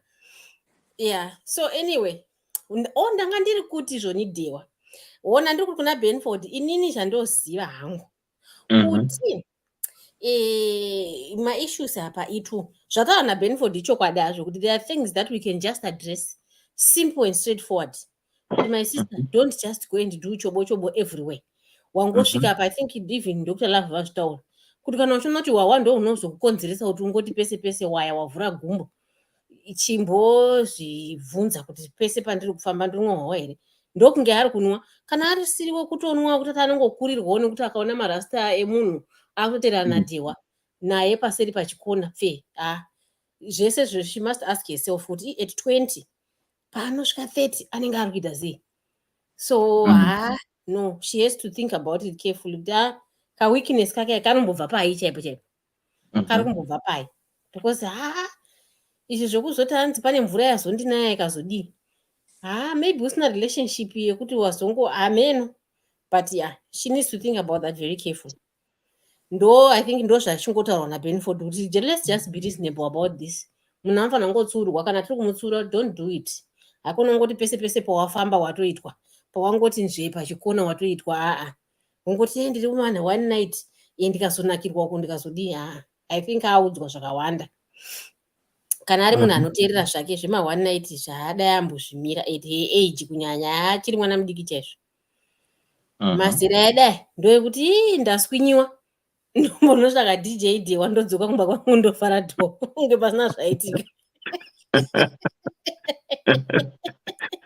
Handiti tiri kuona manje mwana mudiki akadaro aiwa hazvizodi kudaro plus maconsequences acho izvezvi zvichiona manje akunoudza boyfriend kuti ndakazodai ndokutotadza kutodhila nazvo koko kuti anopesera akuremerwa futi 2 gig yoremerwa akunokutura nyaya futi kuti ndakazodai she shouldn't do that.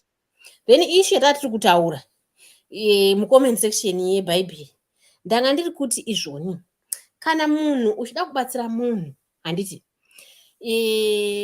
ini ndowanzoda kutanga ndayasonzwisa kuti background yenyaya iwewe what do you believe because munhu handiti munhu sometimes vanhu anonyora matsamba akapo achiti then ndiri wekuchechi then kana ari wekuchechi I think my brain wakambozvitaura kuti kana munhu ari wekuchechi ka zvaanobhilivha zvakatosiyana neegirl ari kufamba in the street asingaendiwo chechi. Saka kana muda kumubatsira munomubatsira in that direction. Guilt conscience yake inenge iri linked to mavhesi ari kuverenga achiona kuti ndatadza I have sinned against God. Ndo zvaanenge ari kufila. Asiri kuitawo zvechechi anoitawo zvimwe anoda kubatsirwa in that direction so that munonyatso kumubatsira because haungabatsiri mupostorika nekumuverengera vhesi. Wotaiwa madzibaba Ecclesiastes iyo vachitaura kuti hativerenge bhaibheri uri kutorasika hapana kumubatsira kwauri kuita because anongobvapo ngoti amenoka vanga vachingondivhurira mabhaibheri ina handizvinzwisi zvemabhaibheri avo. So you need to also understand ndana achingotaura zvangu kuti aiwa yeah if you are helping someone you need to understand where they are coming from. Ende Benford anga right zvake kuti musikana yanambogara ambonyora zvokuti zvebhaibheri haatori naba kuti mbozvitaura. Kune vamwe vanombozvinyora but this one did not say that. Vanhuwo vanga vachitaurawo havo zvavanofunga mucomment section azvinomboshata kuti umwe anopawo perspective yake yekuchechi kuti inasa amairiwadzano ndinofunga kuti munhu anoita masoul ties ndo zvandoverengawo muna efficiency chichi handiti umwe anopawo perspective yakewo yokuti isusu tinoziva kuti kune mashavi echivanhu ane madzitete akafa asina kuroorwaba saka ukaona wakudaro ziva kuti wakuita shai iroro rayayaniwe akazofa asina kuroorwa zvawakuita izvi stuff like that. Yeah, so you help someone according to what they believe in and their base foundation yekufunga. Kungoti pana pashow hakashoma vashoma vanozonyatsouya kuti unyatsomubvunzurudza kuti unombobhiriva kuti chii zvinombotangira it's not possible during the show. Otherwise ndo zvandandichireva hangu.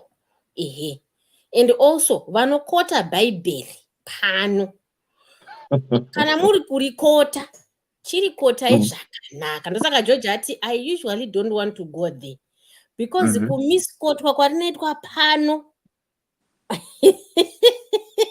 hatitombodi kutaura zvakawo kutanga nayo vari kurya mukoma wangu festival yekumba kwedu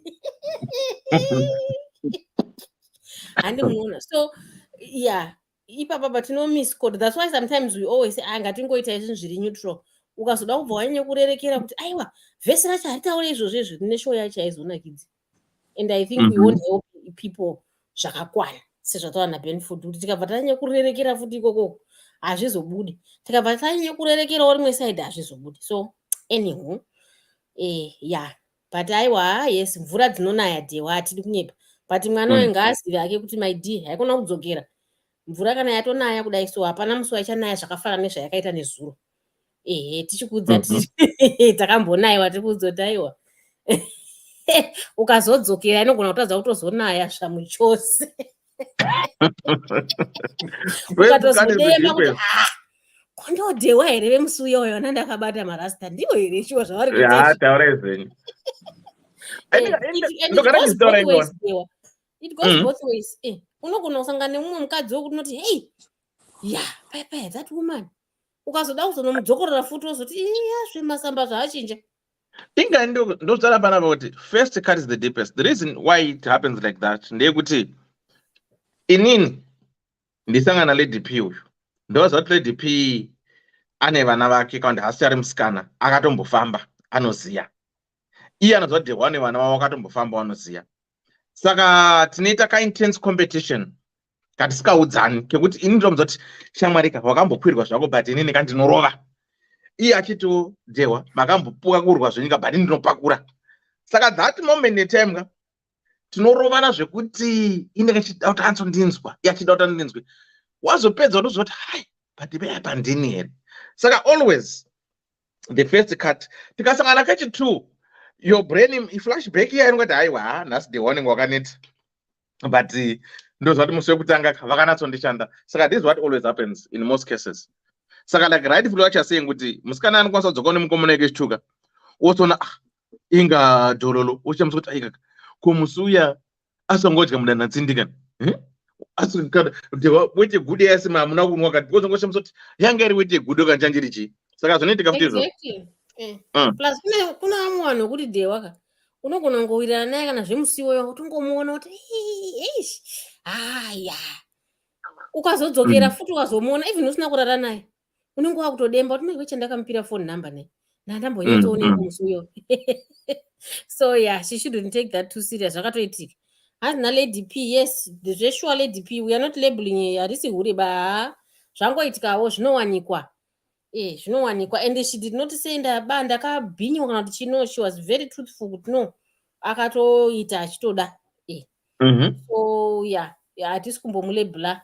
She's too young to be labeled kuti anganzi hure dai ari mazera edu ndiri kuramba achinamba achingodzoka ingoti ndakazoita mistake ndakazoita mistake, then haiwa mema akuzondirova kuti masivanda ingonohurai makanyarara.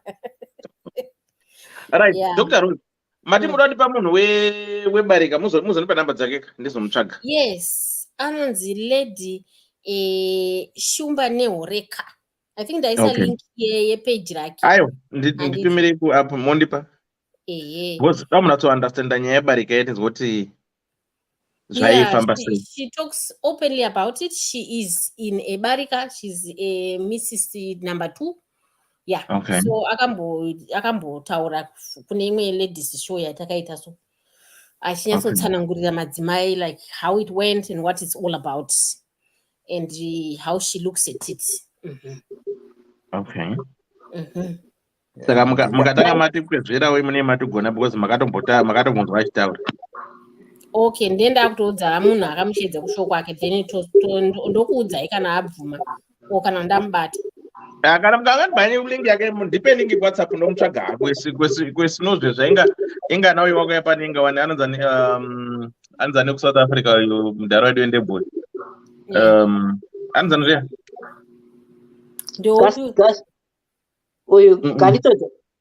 Aiwa, not Garitos, mudhara no uyu Maponga. Okay. Yeah, handisi kuti anoramba because she actually said if you want to understand I'm free to talk about it. Okay.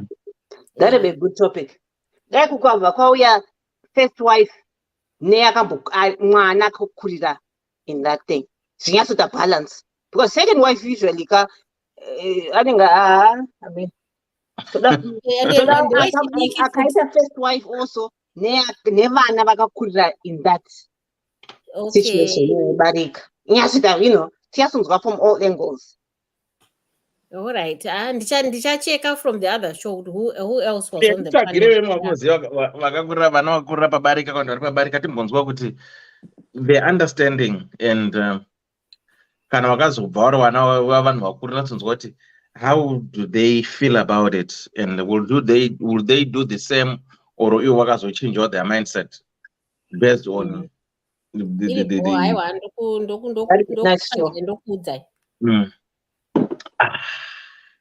Mirai ndichienda kunombonobata zvinhu zvangu but ndakuda kubika. Yeah, and I want to say without any prejudice no any favor on this. What I believe is what I believe. And I understand the world around me, Kuti. The world around me believes and thinks and perspects in a different way than I do. Kana ndakazoramba religion yangu kana kuti my Christian views just because people think kuti it minimizes or lessens the way my intellect can. I will then have to tell you this. I am an example of a person. I've got one of the highest in Nkirkini anons my appreciation in the sciences. I appreciate my sciences to the point Yakuti, it works with me and my own beliefs. And it's so unique to the point Yakuti, I can do what I do, be it in computer science, physics, in chemistry, and still not minimize or limit the way I believe myself. Kuti kuna mwari. It's not that because I've got a religious background or my religious thoughts that I cannot think for myself. Uya anozoti sezvo zvakataurwa muBhaibheri handisi kuzodai and they misquote or misrepresent it ka. Ndivo vandinototyira hangu. I have an independent mind. I have a critical mind.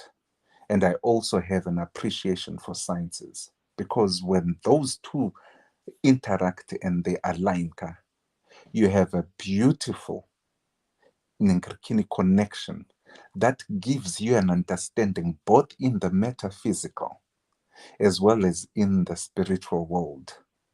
And the kana uri munhu anonzwisisa yourself. If you know yourself, you have a spirit, you've got a body, and you've got a soul. And in order for you to understand any one of those parts of who you are, you have to feed those parts with what they need to be fed with. Be it religious, be it traditional, be it in the intellectual, and pursuing those as they, in their triangular vision, to me makes you a whole person. If you starve one of the other, you become emaciated and unstable. And munhu iyeyeka ndiye uya wekuzoti they are too intellectual and really don't understand themselves. And this could point my fingers, but in Rudakuti, balance is the source of happiness. And I found mine in both believing, understanding, and appreciating all aspects of my life. And I will never negate or even prejudice anyone. Pasho yoinoi. Anouya ane religion yake, ane mafungiro ake intellectually, and ane farira individually, because we are all different and unique. And that's what makes us beautiful people. Saka, in response to my criticism, not kuna Mkoma Benford, because I know Mkoma Benford, I respect his perspective because he is coming from a good place. But there are people that I know out there, Vanoti, if you are religious, and if you think that you are religious, you have nothing but biased and myopic mentality. But it's the opposite, actually. And Panyayo ino, as I said, she's still young. She needs to be truthful about herself and be honest with herself, because she doesn't need to struggle and to string along this guy, a boyfriend yake, because what she did just showed how ready she is right now to be in a relationship. And I don't think she is ready to be in a committed relationship at this point. So she should do herself the honor and justice, kuti asarwadzi somewhere further, and also to protect herself so that she can develop fully into the person that she potentially can be without limiting herself. But with that, I thank you all. A life of a bachelor. Thank you. Thank you, love. Thank you so much. Talk about time till Friday. Yeah. Bye bye. Thanks so much. Sibo. Sibo Ripera. All right, for those who are just joining us, we are talking of a young lady here. She's here, who had a one-night stand, and she truthfully owns up to a mistake. And she said here, this is what our daughter said. Where is this one? Hello, Elder and Ddc Makadi Henyume say. Elder, please, can you hide my identity in the port hangu? Elder, I'm a young lady in my early 20s at UZ. Elder, take full responsibility of my actions. I cheated on my boyfriend and happened to find out. Elder went to Kulek Gochi with friends. My boyfriend, we were distant because of school, no Garapa campus. Elder, now my problem is that I can't forget the other guy's sex. Ndakashandwa, ndikanzwa mwiri kutapira. Elder, now I keep having flashbacks and wish my guy would just do it the way this dude did it. Elder Murimunu Wemurume, how likely is it for a man to forgive Kana Aorirwa because my dude said he's forgiven me? But I just don't think things are the same anymore. I still feel he's still angry at me, although he doesn't talk about it. What should I do to forget the other guy, because I don't want to lose my man for somebody I just met? And I want to know if men forgive ladies for cheating. Please, I need your advice and help. So that's we do. So I would say, like what Secretary Benford had said, I think Dr. Laffett said it as well. I would say this representing most men that I know of. And they would, in all fairness, my daughter, but Shona, people vanoti mbava haidi kubirwa. What I'm trying to say is kuti the average man that I know, ukamuhorera akakubata kana akazviziva, an average man that is normal, they won't forgive and forget.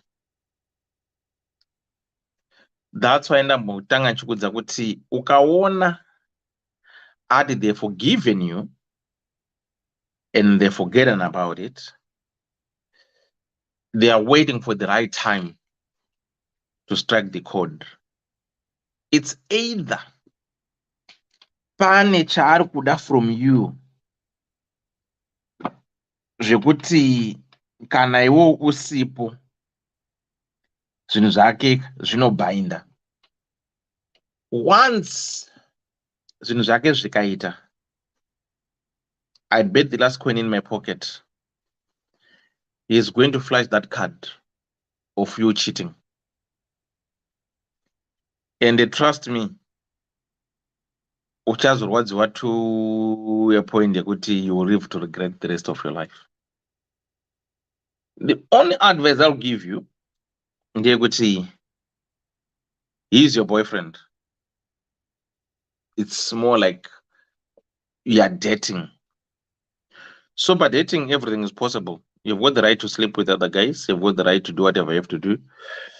But for you to say, there's the guy that is going to marry me, there's the guy that is going to commute with me, your chances are next to nothing. Pane zvaari tongoda kutongoita hake kuti zvitongomufambira. Most civil men that I know of, they normally don't tolerate that. That's from a man's perspective. Kuvakadzi, I don't know to makabarwa say, I cannot speak on your behalf, but I know anguti kana vari vakadzi kazhinji kacho they always give murume second, third, fourth, 100 times. Zvandakaona mukadzi ndezvekuti kana achiri kukuda, achida munhu wake, anomupa as many chances as she can. Munomudedza mumugadzika pasi, anouya achiteerera, munomuita sei. Ukaona mukadzi achiteka murume akaita mistake, mukadzi anodedzwa ogadzikwa pasi onzi ona mwanangu, ndozvinoita varume kuti okay, I am okay with that, oteerera, anenge achikuda. Ukazoona wamustretcha to a point yekuti you cannot stretch a woman anymore. Even mukadzi dzamwembley stadium, kana asikachadi mukadzi achadi, you can't change a woman. Ukaona iye unotanzi ndamukanganisa ndagara pasi, mogara pasi mutaura muchinzwisana, haadza kuti haandi chekudiwa. Kana mukadzi adrowa line yekuti my friend, enough is enough, no matter kuti munomudza zvakaita sei, kana kuti munoti unopinda mudenga uchifamba netsoka anoziva kuti denga rachandipindi, ndoita regwesha ndichipinda, anenge asikachadi. Saka women were designed that way. But kuvarume, my daughter, it's not like the way you guys are designed. So my words to you ndeyekuti apa zvako apa usina munhu, zvamwari chaizvo. Kana uinaye, chigara uchingoziva kuti richagara ngori wedhi rechituko chete, you are going to be constantly emotional blackmailed. Wakambourekayo. So much that hausina voice in that relationship. You can't argue. You can't put your facts across. They will be brushed away by that word. Saka you end up wakungoti yes ngos, yes ngos, yes ngos, because anenga use that as something to make you feel bad. That's all I can tell you. Tambotarama 2000, it is what it is. For you, it's normal. It's normal. But usanyonyofara kuda casual sex in most cases if you're not protected. Because kazhinji kacho hauzivi inhandita rangu zvekuti zvema-soul ties or whatever, ndongota rangu zvema-sexual transmitted diseases and pregnancy. But maybe you watch unongosiri pa-contraception, then ungoti let me just do it once. Ndo padzinoda nhumbu dzacho ipapo, ende futi nhumbu yacho yakadara haibvisiki manje iyoyo. Inonetsa kubva ine musarinya manje isingaiti. Unazoda kubatisa mudzimba nje. Saka pamwe pacho you just need to be very careful when you got there. If you know kuti uri munhu yakuti your sex drive ukangonwa zvitara Dr. Love kuti unozofunga something else, go necontraception, carry your condoms. Kana kuti ukaona kuti zvinokubata kana zvakubata zvachoka zvemashavi zvambotaurwa zviyezvi, tell your friend kuti shamwari ndikazombodhakwa ndikaenda kubhawaso shamwari indi anongozoda kukwirwa, saka gara ungondibata usandisiye, because ukandisiya zvamwe zvinongwiri kana zvauya. You've got the right to tell your friends kuti no, that's my weakness, and your friend will be your sisters, whatever you call it, and they will safeguard you and you'll be okay. So that's all I can say to you. I don't know, Sibo, Dr. Rose, do you want to say something, Connie? I have a question. Okay, go ahead. Could we say kuti mukadzi akaurirwa and forgive the guy anenge achiri kumuda, or we say anenge asati ane exit plan? Ndo zvandataura kuti that's why toona kuti mukadzi akaurirwa anditi munomudedza momugadzika pasi achiuya achiteerera achiita sei, musi waanodrowa line kuti enough is enough. Kana mukazadza embese mukadesi kana asikachada nobuda anodzanichadi, that means she doesn't love you anymore. Because tinoona kuti unohurirwa usati usiri prepared to move, but pazvinongotanga kwaona zvaita number 2 achibva waziva kuti I need to move from here, and then you start planning. Okay. And I mean, nokuti avaniko avanogara kuti kwanzi ndinoda munhu awanzi wahurirwa personal love, dead is gone. And so nchiti hai ndikahurirwa iroyo day iroro within 2 hours ndaenda ndotooneka because kusina ndatofa zvako. Yeah, babe. So what do you want to say, your last words? Last words, sisi samanye makondom. You know problem yatinoita vanhu ka? Kana vanhu vachita discussions, they don't, or kana chiverenga samwe kana social media, they don't look at region quite kanyaya. As in nyaya dzechihuri handitika dzengorarana zvemorarana, it's very high in United States. But kunoku vanhu vari HIV positive, they're very few. That's why these people are so reckless. Zvinochiona kuti uri kuzvita uri kuZimbabwe kwekuti 1 in 5 people probably very positive. Handone zvirwere. It's time we stop casual sex kuZimbabwe. Kwese zvako. Casual sex ka ndo zvainoita zvekuti unonakirwa. And then what?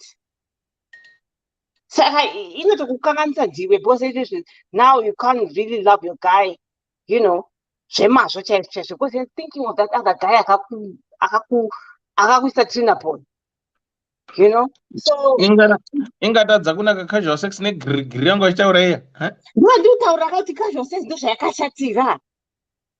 Zvino yapera ipapo chapter ka bhuku ka rinoto ne introduction ne 3 chapters ne closing in that one chapter. Haidzoke haise because mawanastandi zvakashatira haugoni kudzokera ikoko. But Nikon, unless mazosangana but it's very rare. Gri inoshanda sei kwe? Gri. Alright, ngoti handi makambodya nzimbe. Handi nomboti ukamenya side day uchibvisa chi skin here. Omenya side ku left.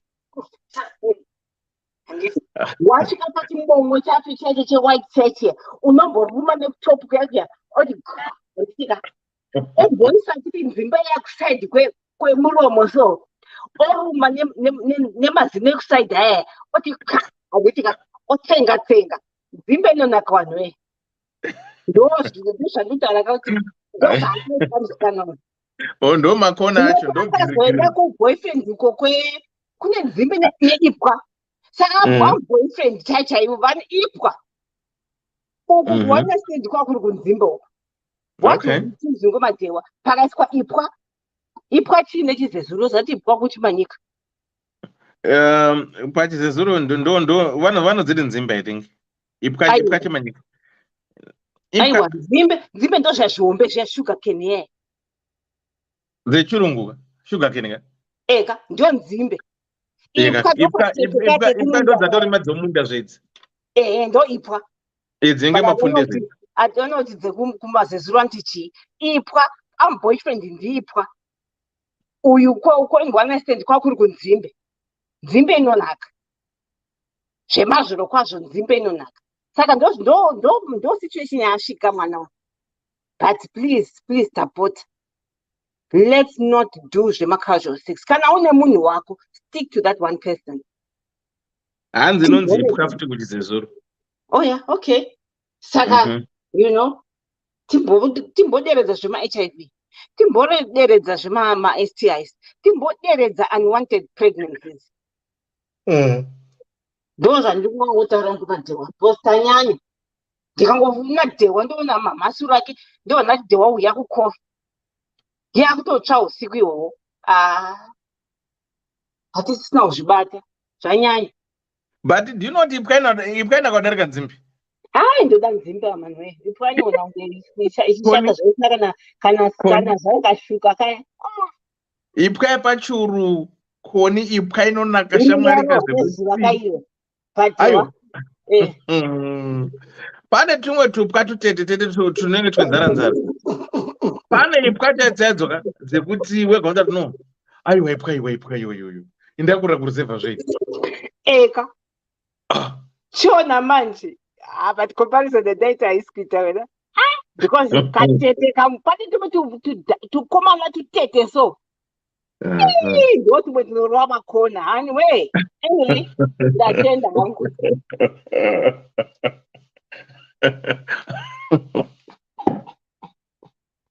Anyway, just a character ndinofarira pa DDC. Haisi yo character pa inonji in real life. In real life. Hanzimbe dziri pairi. Hanzimbe iri pambiri. Ndepi mwacho maita ari maidi hanzimbe dziri pairi.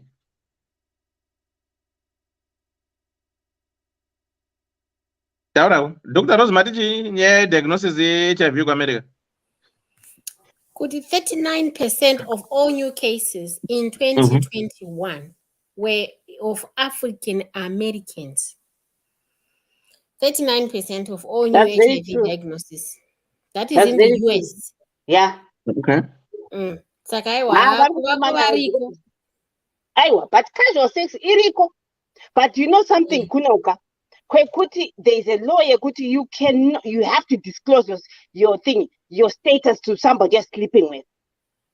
Saka inongotenderedza kunotozoti munhu anozouya ivava vanozotengesa especially vekuDominican Republic nekupi ndo vanozospreada kunoko because vanozotengesa kunoko vachidzokera kudzinyika dzavo vose vatapurira kunoko because maAfrican American vaumana gwangu vanorida. Vachiri gona here gwangu racho? Vachiri gona here? Handitaura ndapedza hangu. Taura. Pane kungorida kwekungorida usikagoni kuzorishanda vachingorida. Havi pana vanongoita chikara urunzwa kungodzwa chidaka chenge chedyere chedatya ronamba kuti rinofema napa kungodzwa chidaka chechi but pasina zvinozobuda vanorida vanorigona here. Mendiudze culture yavo vanhu ava vakakura vachiona maponi kubvira vari ma 9-10 years staira dzese unopidugwa ugopidugwa ugobatwa ugodidi and it's like food to their soul. Okay. Saka asi vachizvinakidza here koni maiwe zvangu maiwe vanochovha zviti dzimbi haichizobonakizvi tingafanana nekudya watermelon riya rakanyatsa kuibva rakanyatsa kutsvukira riri sweet riya. Munoziva kutaura koni izi Dr. Rose. This is the mindset that I had before. Ndichifunga kuti vakadzi vese kumarawi vanogona chikapa vanogona china Mwari. Not all of them. Vasi vese zvodependa kuti I don't know kuti I had friends wekuna china Mwari kuchikoro. Not everyone, like there were some from Zambia nevamwe vaibva ku Malawi too. But it depends nekuti vanobva ku village ipi. Not all of them do zvechina Mwari zviya. Yeah, so this is what I'm trying to say. Maybe not all these Americans vanogona. I don't know. Inini angu ndingada kuzoti vakadzi vacho are they as gigalo like varume vacho like vacho said vanokupidugura vakadzi vacho vanokuzopidukawo here kana kuti varume chete vanonga vachingopidugura. Havasi vese. Nayo vakadzi vacho havasi vese. Saka usually munhu anozvigona zvake mudepartment iyoyo anotoda munhu anomugonawo futi. Saka zvinobva zvaenderana. Okay. Ukazoda kuti porridge uko anonyatsa kudza kuti no, this relationship will not work. Pedza zvake. Plus ava ndiyo mapiritsi zvavo. Aiwa, dewa. Mukuti kwe. Mutaba black Americans kai. Asara varungu vanoshandisa nemadrugs nechichi. Izvi zvonotema zvekunezvi. Aiwa. Mukutiko anenge aine shuga ukaona kutomwa zvemapiritsi. Because navo futi shuga yavo is very high futi kuno. Very. Okay. Anyway. Tatoita off topic. Takutaura zvinhu zvegwanga.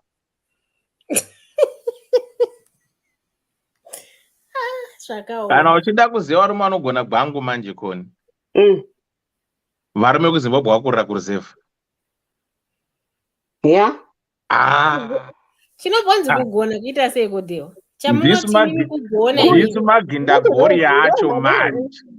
Kugona kuexplaineki but kunongomzwika. Hakuexplaineki. Thank you koni. Kuri kutaurwa naDhewa ndekupi? Kwekunzwika. Rose.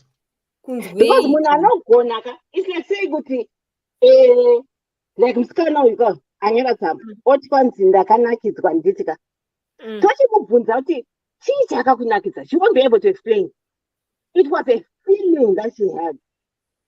Saka feelings cannot be explained unless what is ndakwadoctor kuti doctor here kuti I want to know kuti feeling wakafila chii. Notsanangurika Dhewa mimi kana muchiti munhu bhozvo kuti mune muchiti chii chamune mukunyatsoti chaizvo. Bho kanenge akasiyana zvakawanda pamunhu bho. Andi Rose. Andi hana koni bho zvekundo kagirigiri kayakamanzwa kayakagiriri. Kagiriri. Vanobhowa ndeyekuti same rhythm throughout.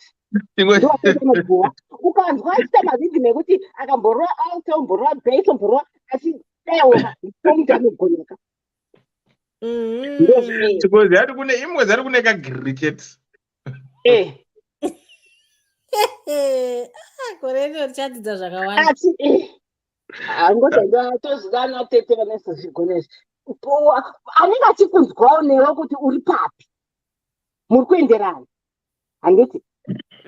Wakuda kusvika kuMozambique, wasvika pabhodha. Anombokudza kuti ngatimbodzokere kwaMutara. Ndasiya mabhuya angu pacounter. Handiti? Moenda. Masvika panzi paipapo. Nanzi chiko changopfuura pabhodha Mozambique yakwe. Manika bridge up. aiwa kumanika Chimoyo. wasamanika vandisika wamozambique obva ati ndinekameka mbuya but area iyo ine vanhu vanhu venyuka vaya anyway obva ati ndinekambuya kangu kanoziya sadza apa mombomira mombodya sadza yosumudzira futi muri mungwendo ndiye munhu anonziyo aiwa akandigonera noti anongoti anobva ikoko kuharare ndiye usvika kuyoko kunyamapanza nonstop suka Dr. Rose. Ini ndine zvinhu 3 zvandinoziya kana ndanatsoshanda zvangu zvandinoona those 3 things ka unofanira kuita chinhu 1 out of 3. You don't need to tell me, but ndega ndoziva kuti no basa ndabata. 1, ndikanatsoshanda zvavanhu ko ndanatsoshanda zvangu mwoyo wangu chaicho mwana every night uri mwoyo wangu uripo ndakanzozvipira tichipedza handiti ka momwa mvura ukasainwa mvura ukasainwa mvura 1. Number 2, ukasainditepa garo so kana undiri shoulder so kundibhabhadzira so usina kutaura unombodai zvako so wega kuti Number 3, unorarega kuti rabada so hauvhari kana kuita sei ndinostokavha kutokavha ndoza kuti yes.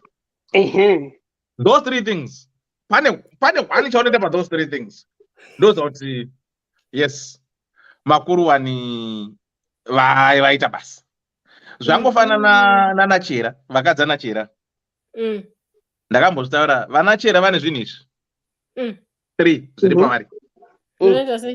You like them or don't like them. Ukaona wadanana nachera kana ukarira chera zvinhu 3 zviri panachera izvi. 1, chera ukarira chera ane rake remari zvambotaura zvemashavi emari ukarira chera ka zvinhu zvako zvinekangwendeka so kazvinongoita. 2, chera kana chibika sadza kana chikafu anopakura muri 2 unoti panodyiwa vanhu 4 or 5 chera havawanzomeri nekupakura chikafu chekudya. 3, gari tosiya chera inonaka waomana musanyeperwe zvinhu musanyeperwe zvenyu vakuziva kuti department kwavo kuri bro vachidzigira vanozviita this I bet the last coin in my pocket. Aiwa chera aiwa havana herereka zvavo but gari tosiya chera aiwa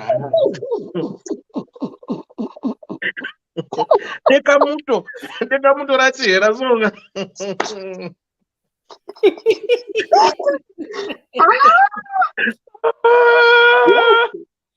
next time ndikangobvunzwa nemunhu unoera chii ndichatanga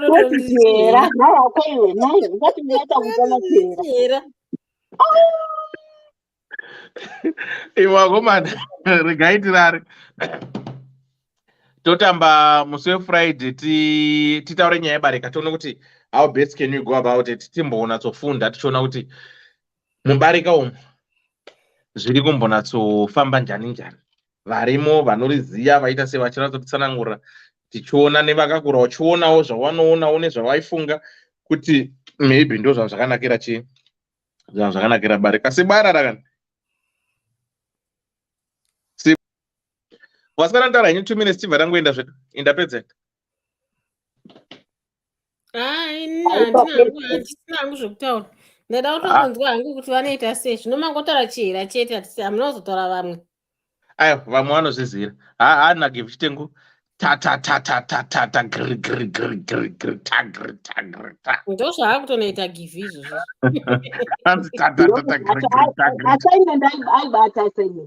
aibata assignment akutonoita ukanzwa sekutarigumoziata hapana zviripo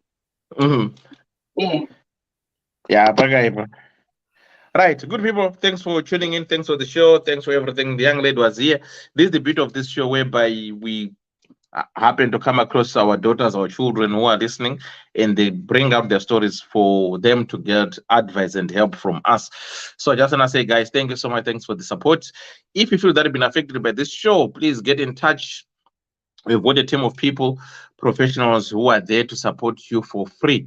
Don't feel left out. If you feel lonely, if you want people to talk to you, our lines are open 24/7. Unongo phone dewa. I'm feeling lonely. Please, I need help. I need to talk to someone. We can always allocate someone to talk to. Is very private and confidential. So don't be scared.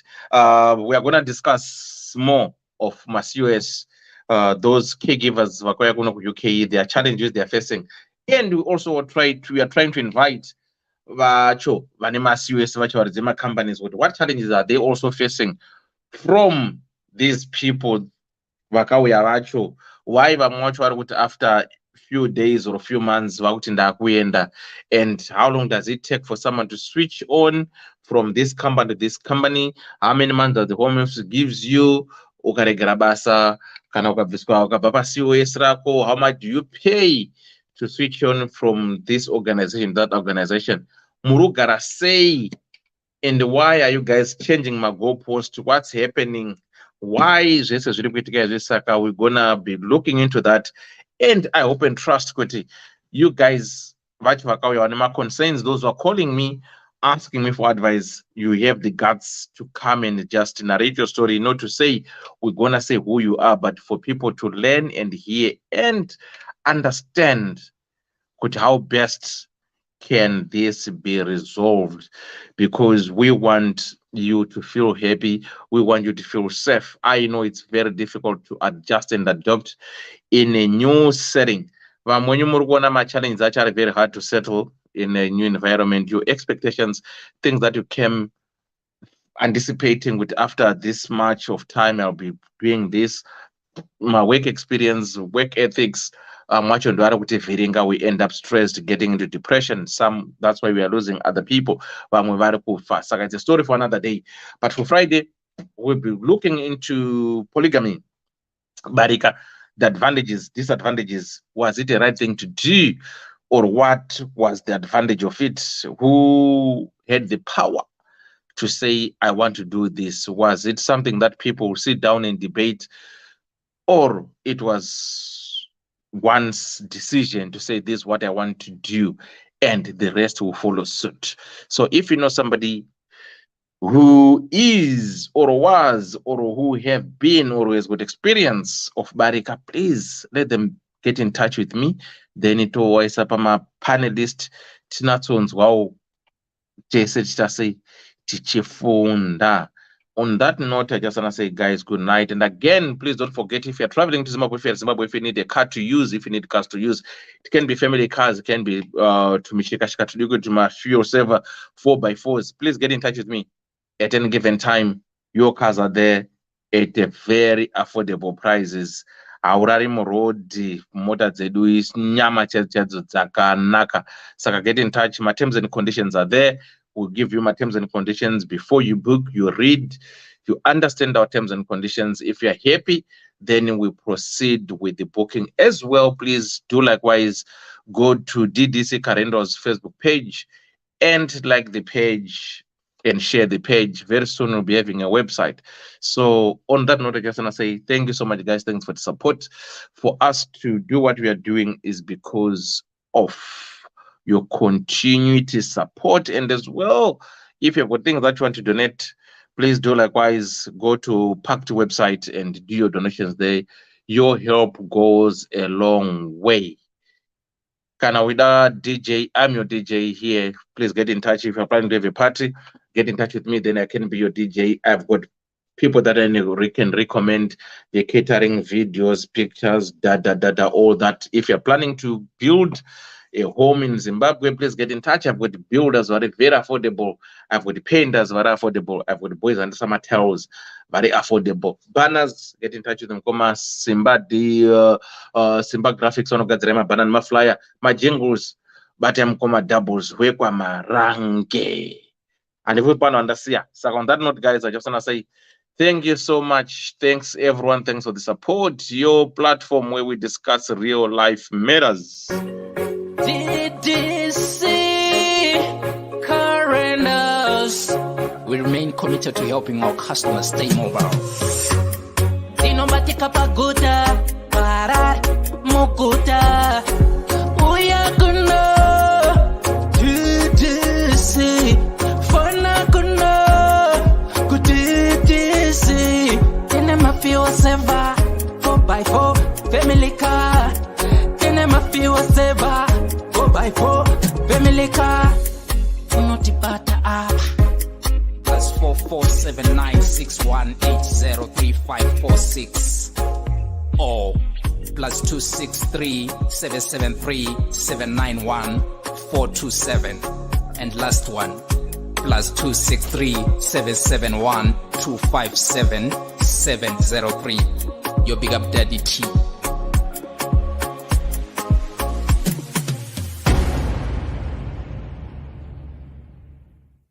Whiches Marabilo one time. Ungabe udinga indawo yokuchadela kumbe udinga indawo yemhlangano esikubiza sithi ngama conference space. Ikulu indawo emaGoddess Resort. Loba uthanda ukwenza imidlalo enjengokugada escape, ukugada amabhizi kumbe ikanu. Woza uzobona ubuhle bemvelo. Ikhona njalo izipline emaGoddess Resort. Kumnandi labantwana asibakhohlwa. Ikhona imjingo emihle emangalisayo emkhulu futhi. Ama virtual reality lama TV amakhulu atholakala ngaphandle. Hawu wakuhle emaGoddess Resort. Khawuleza wenze ibooking yakho uze labangani bakho lizojabula lithokoze. Sitholakala ku Derbyshire Road, Harare, Zimbabwe.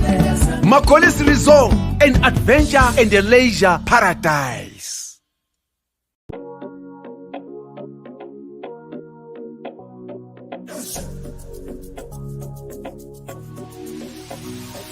Imagine getting paid to view, like, comment, and share your favorite music from your favorite artist. Now, that's an easy job and convenient. All you have to do is to visit us at www.musica.online, which is an amazing platform that allows you to get the amazing music that you need.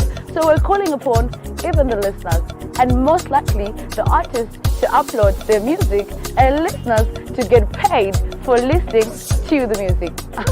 That is convenient, trust me.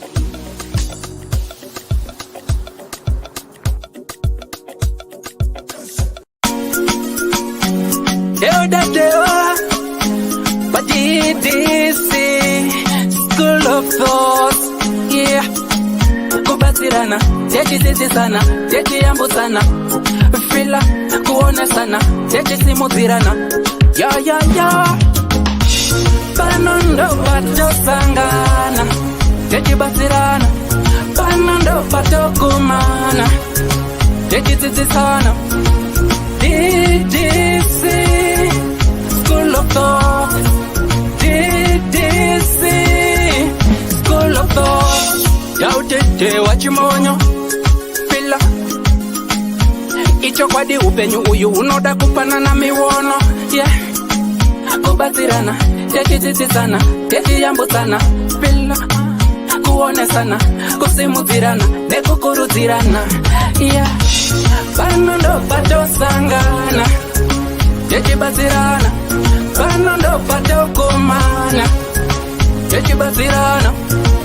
Ddc Skool of Thoughts, Ddc Skool of Thoughts. But Ddc Skool of Thoughts. Real life matters now. Mondays and Fridays, 8:30 p.m. UK time. Live here on Facebook. Ddc Skool of Thoughts.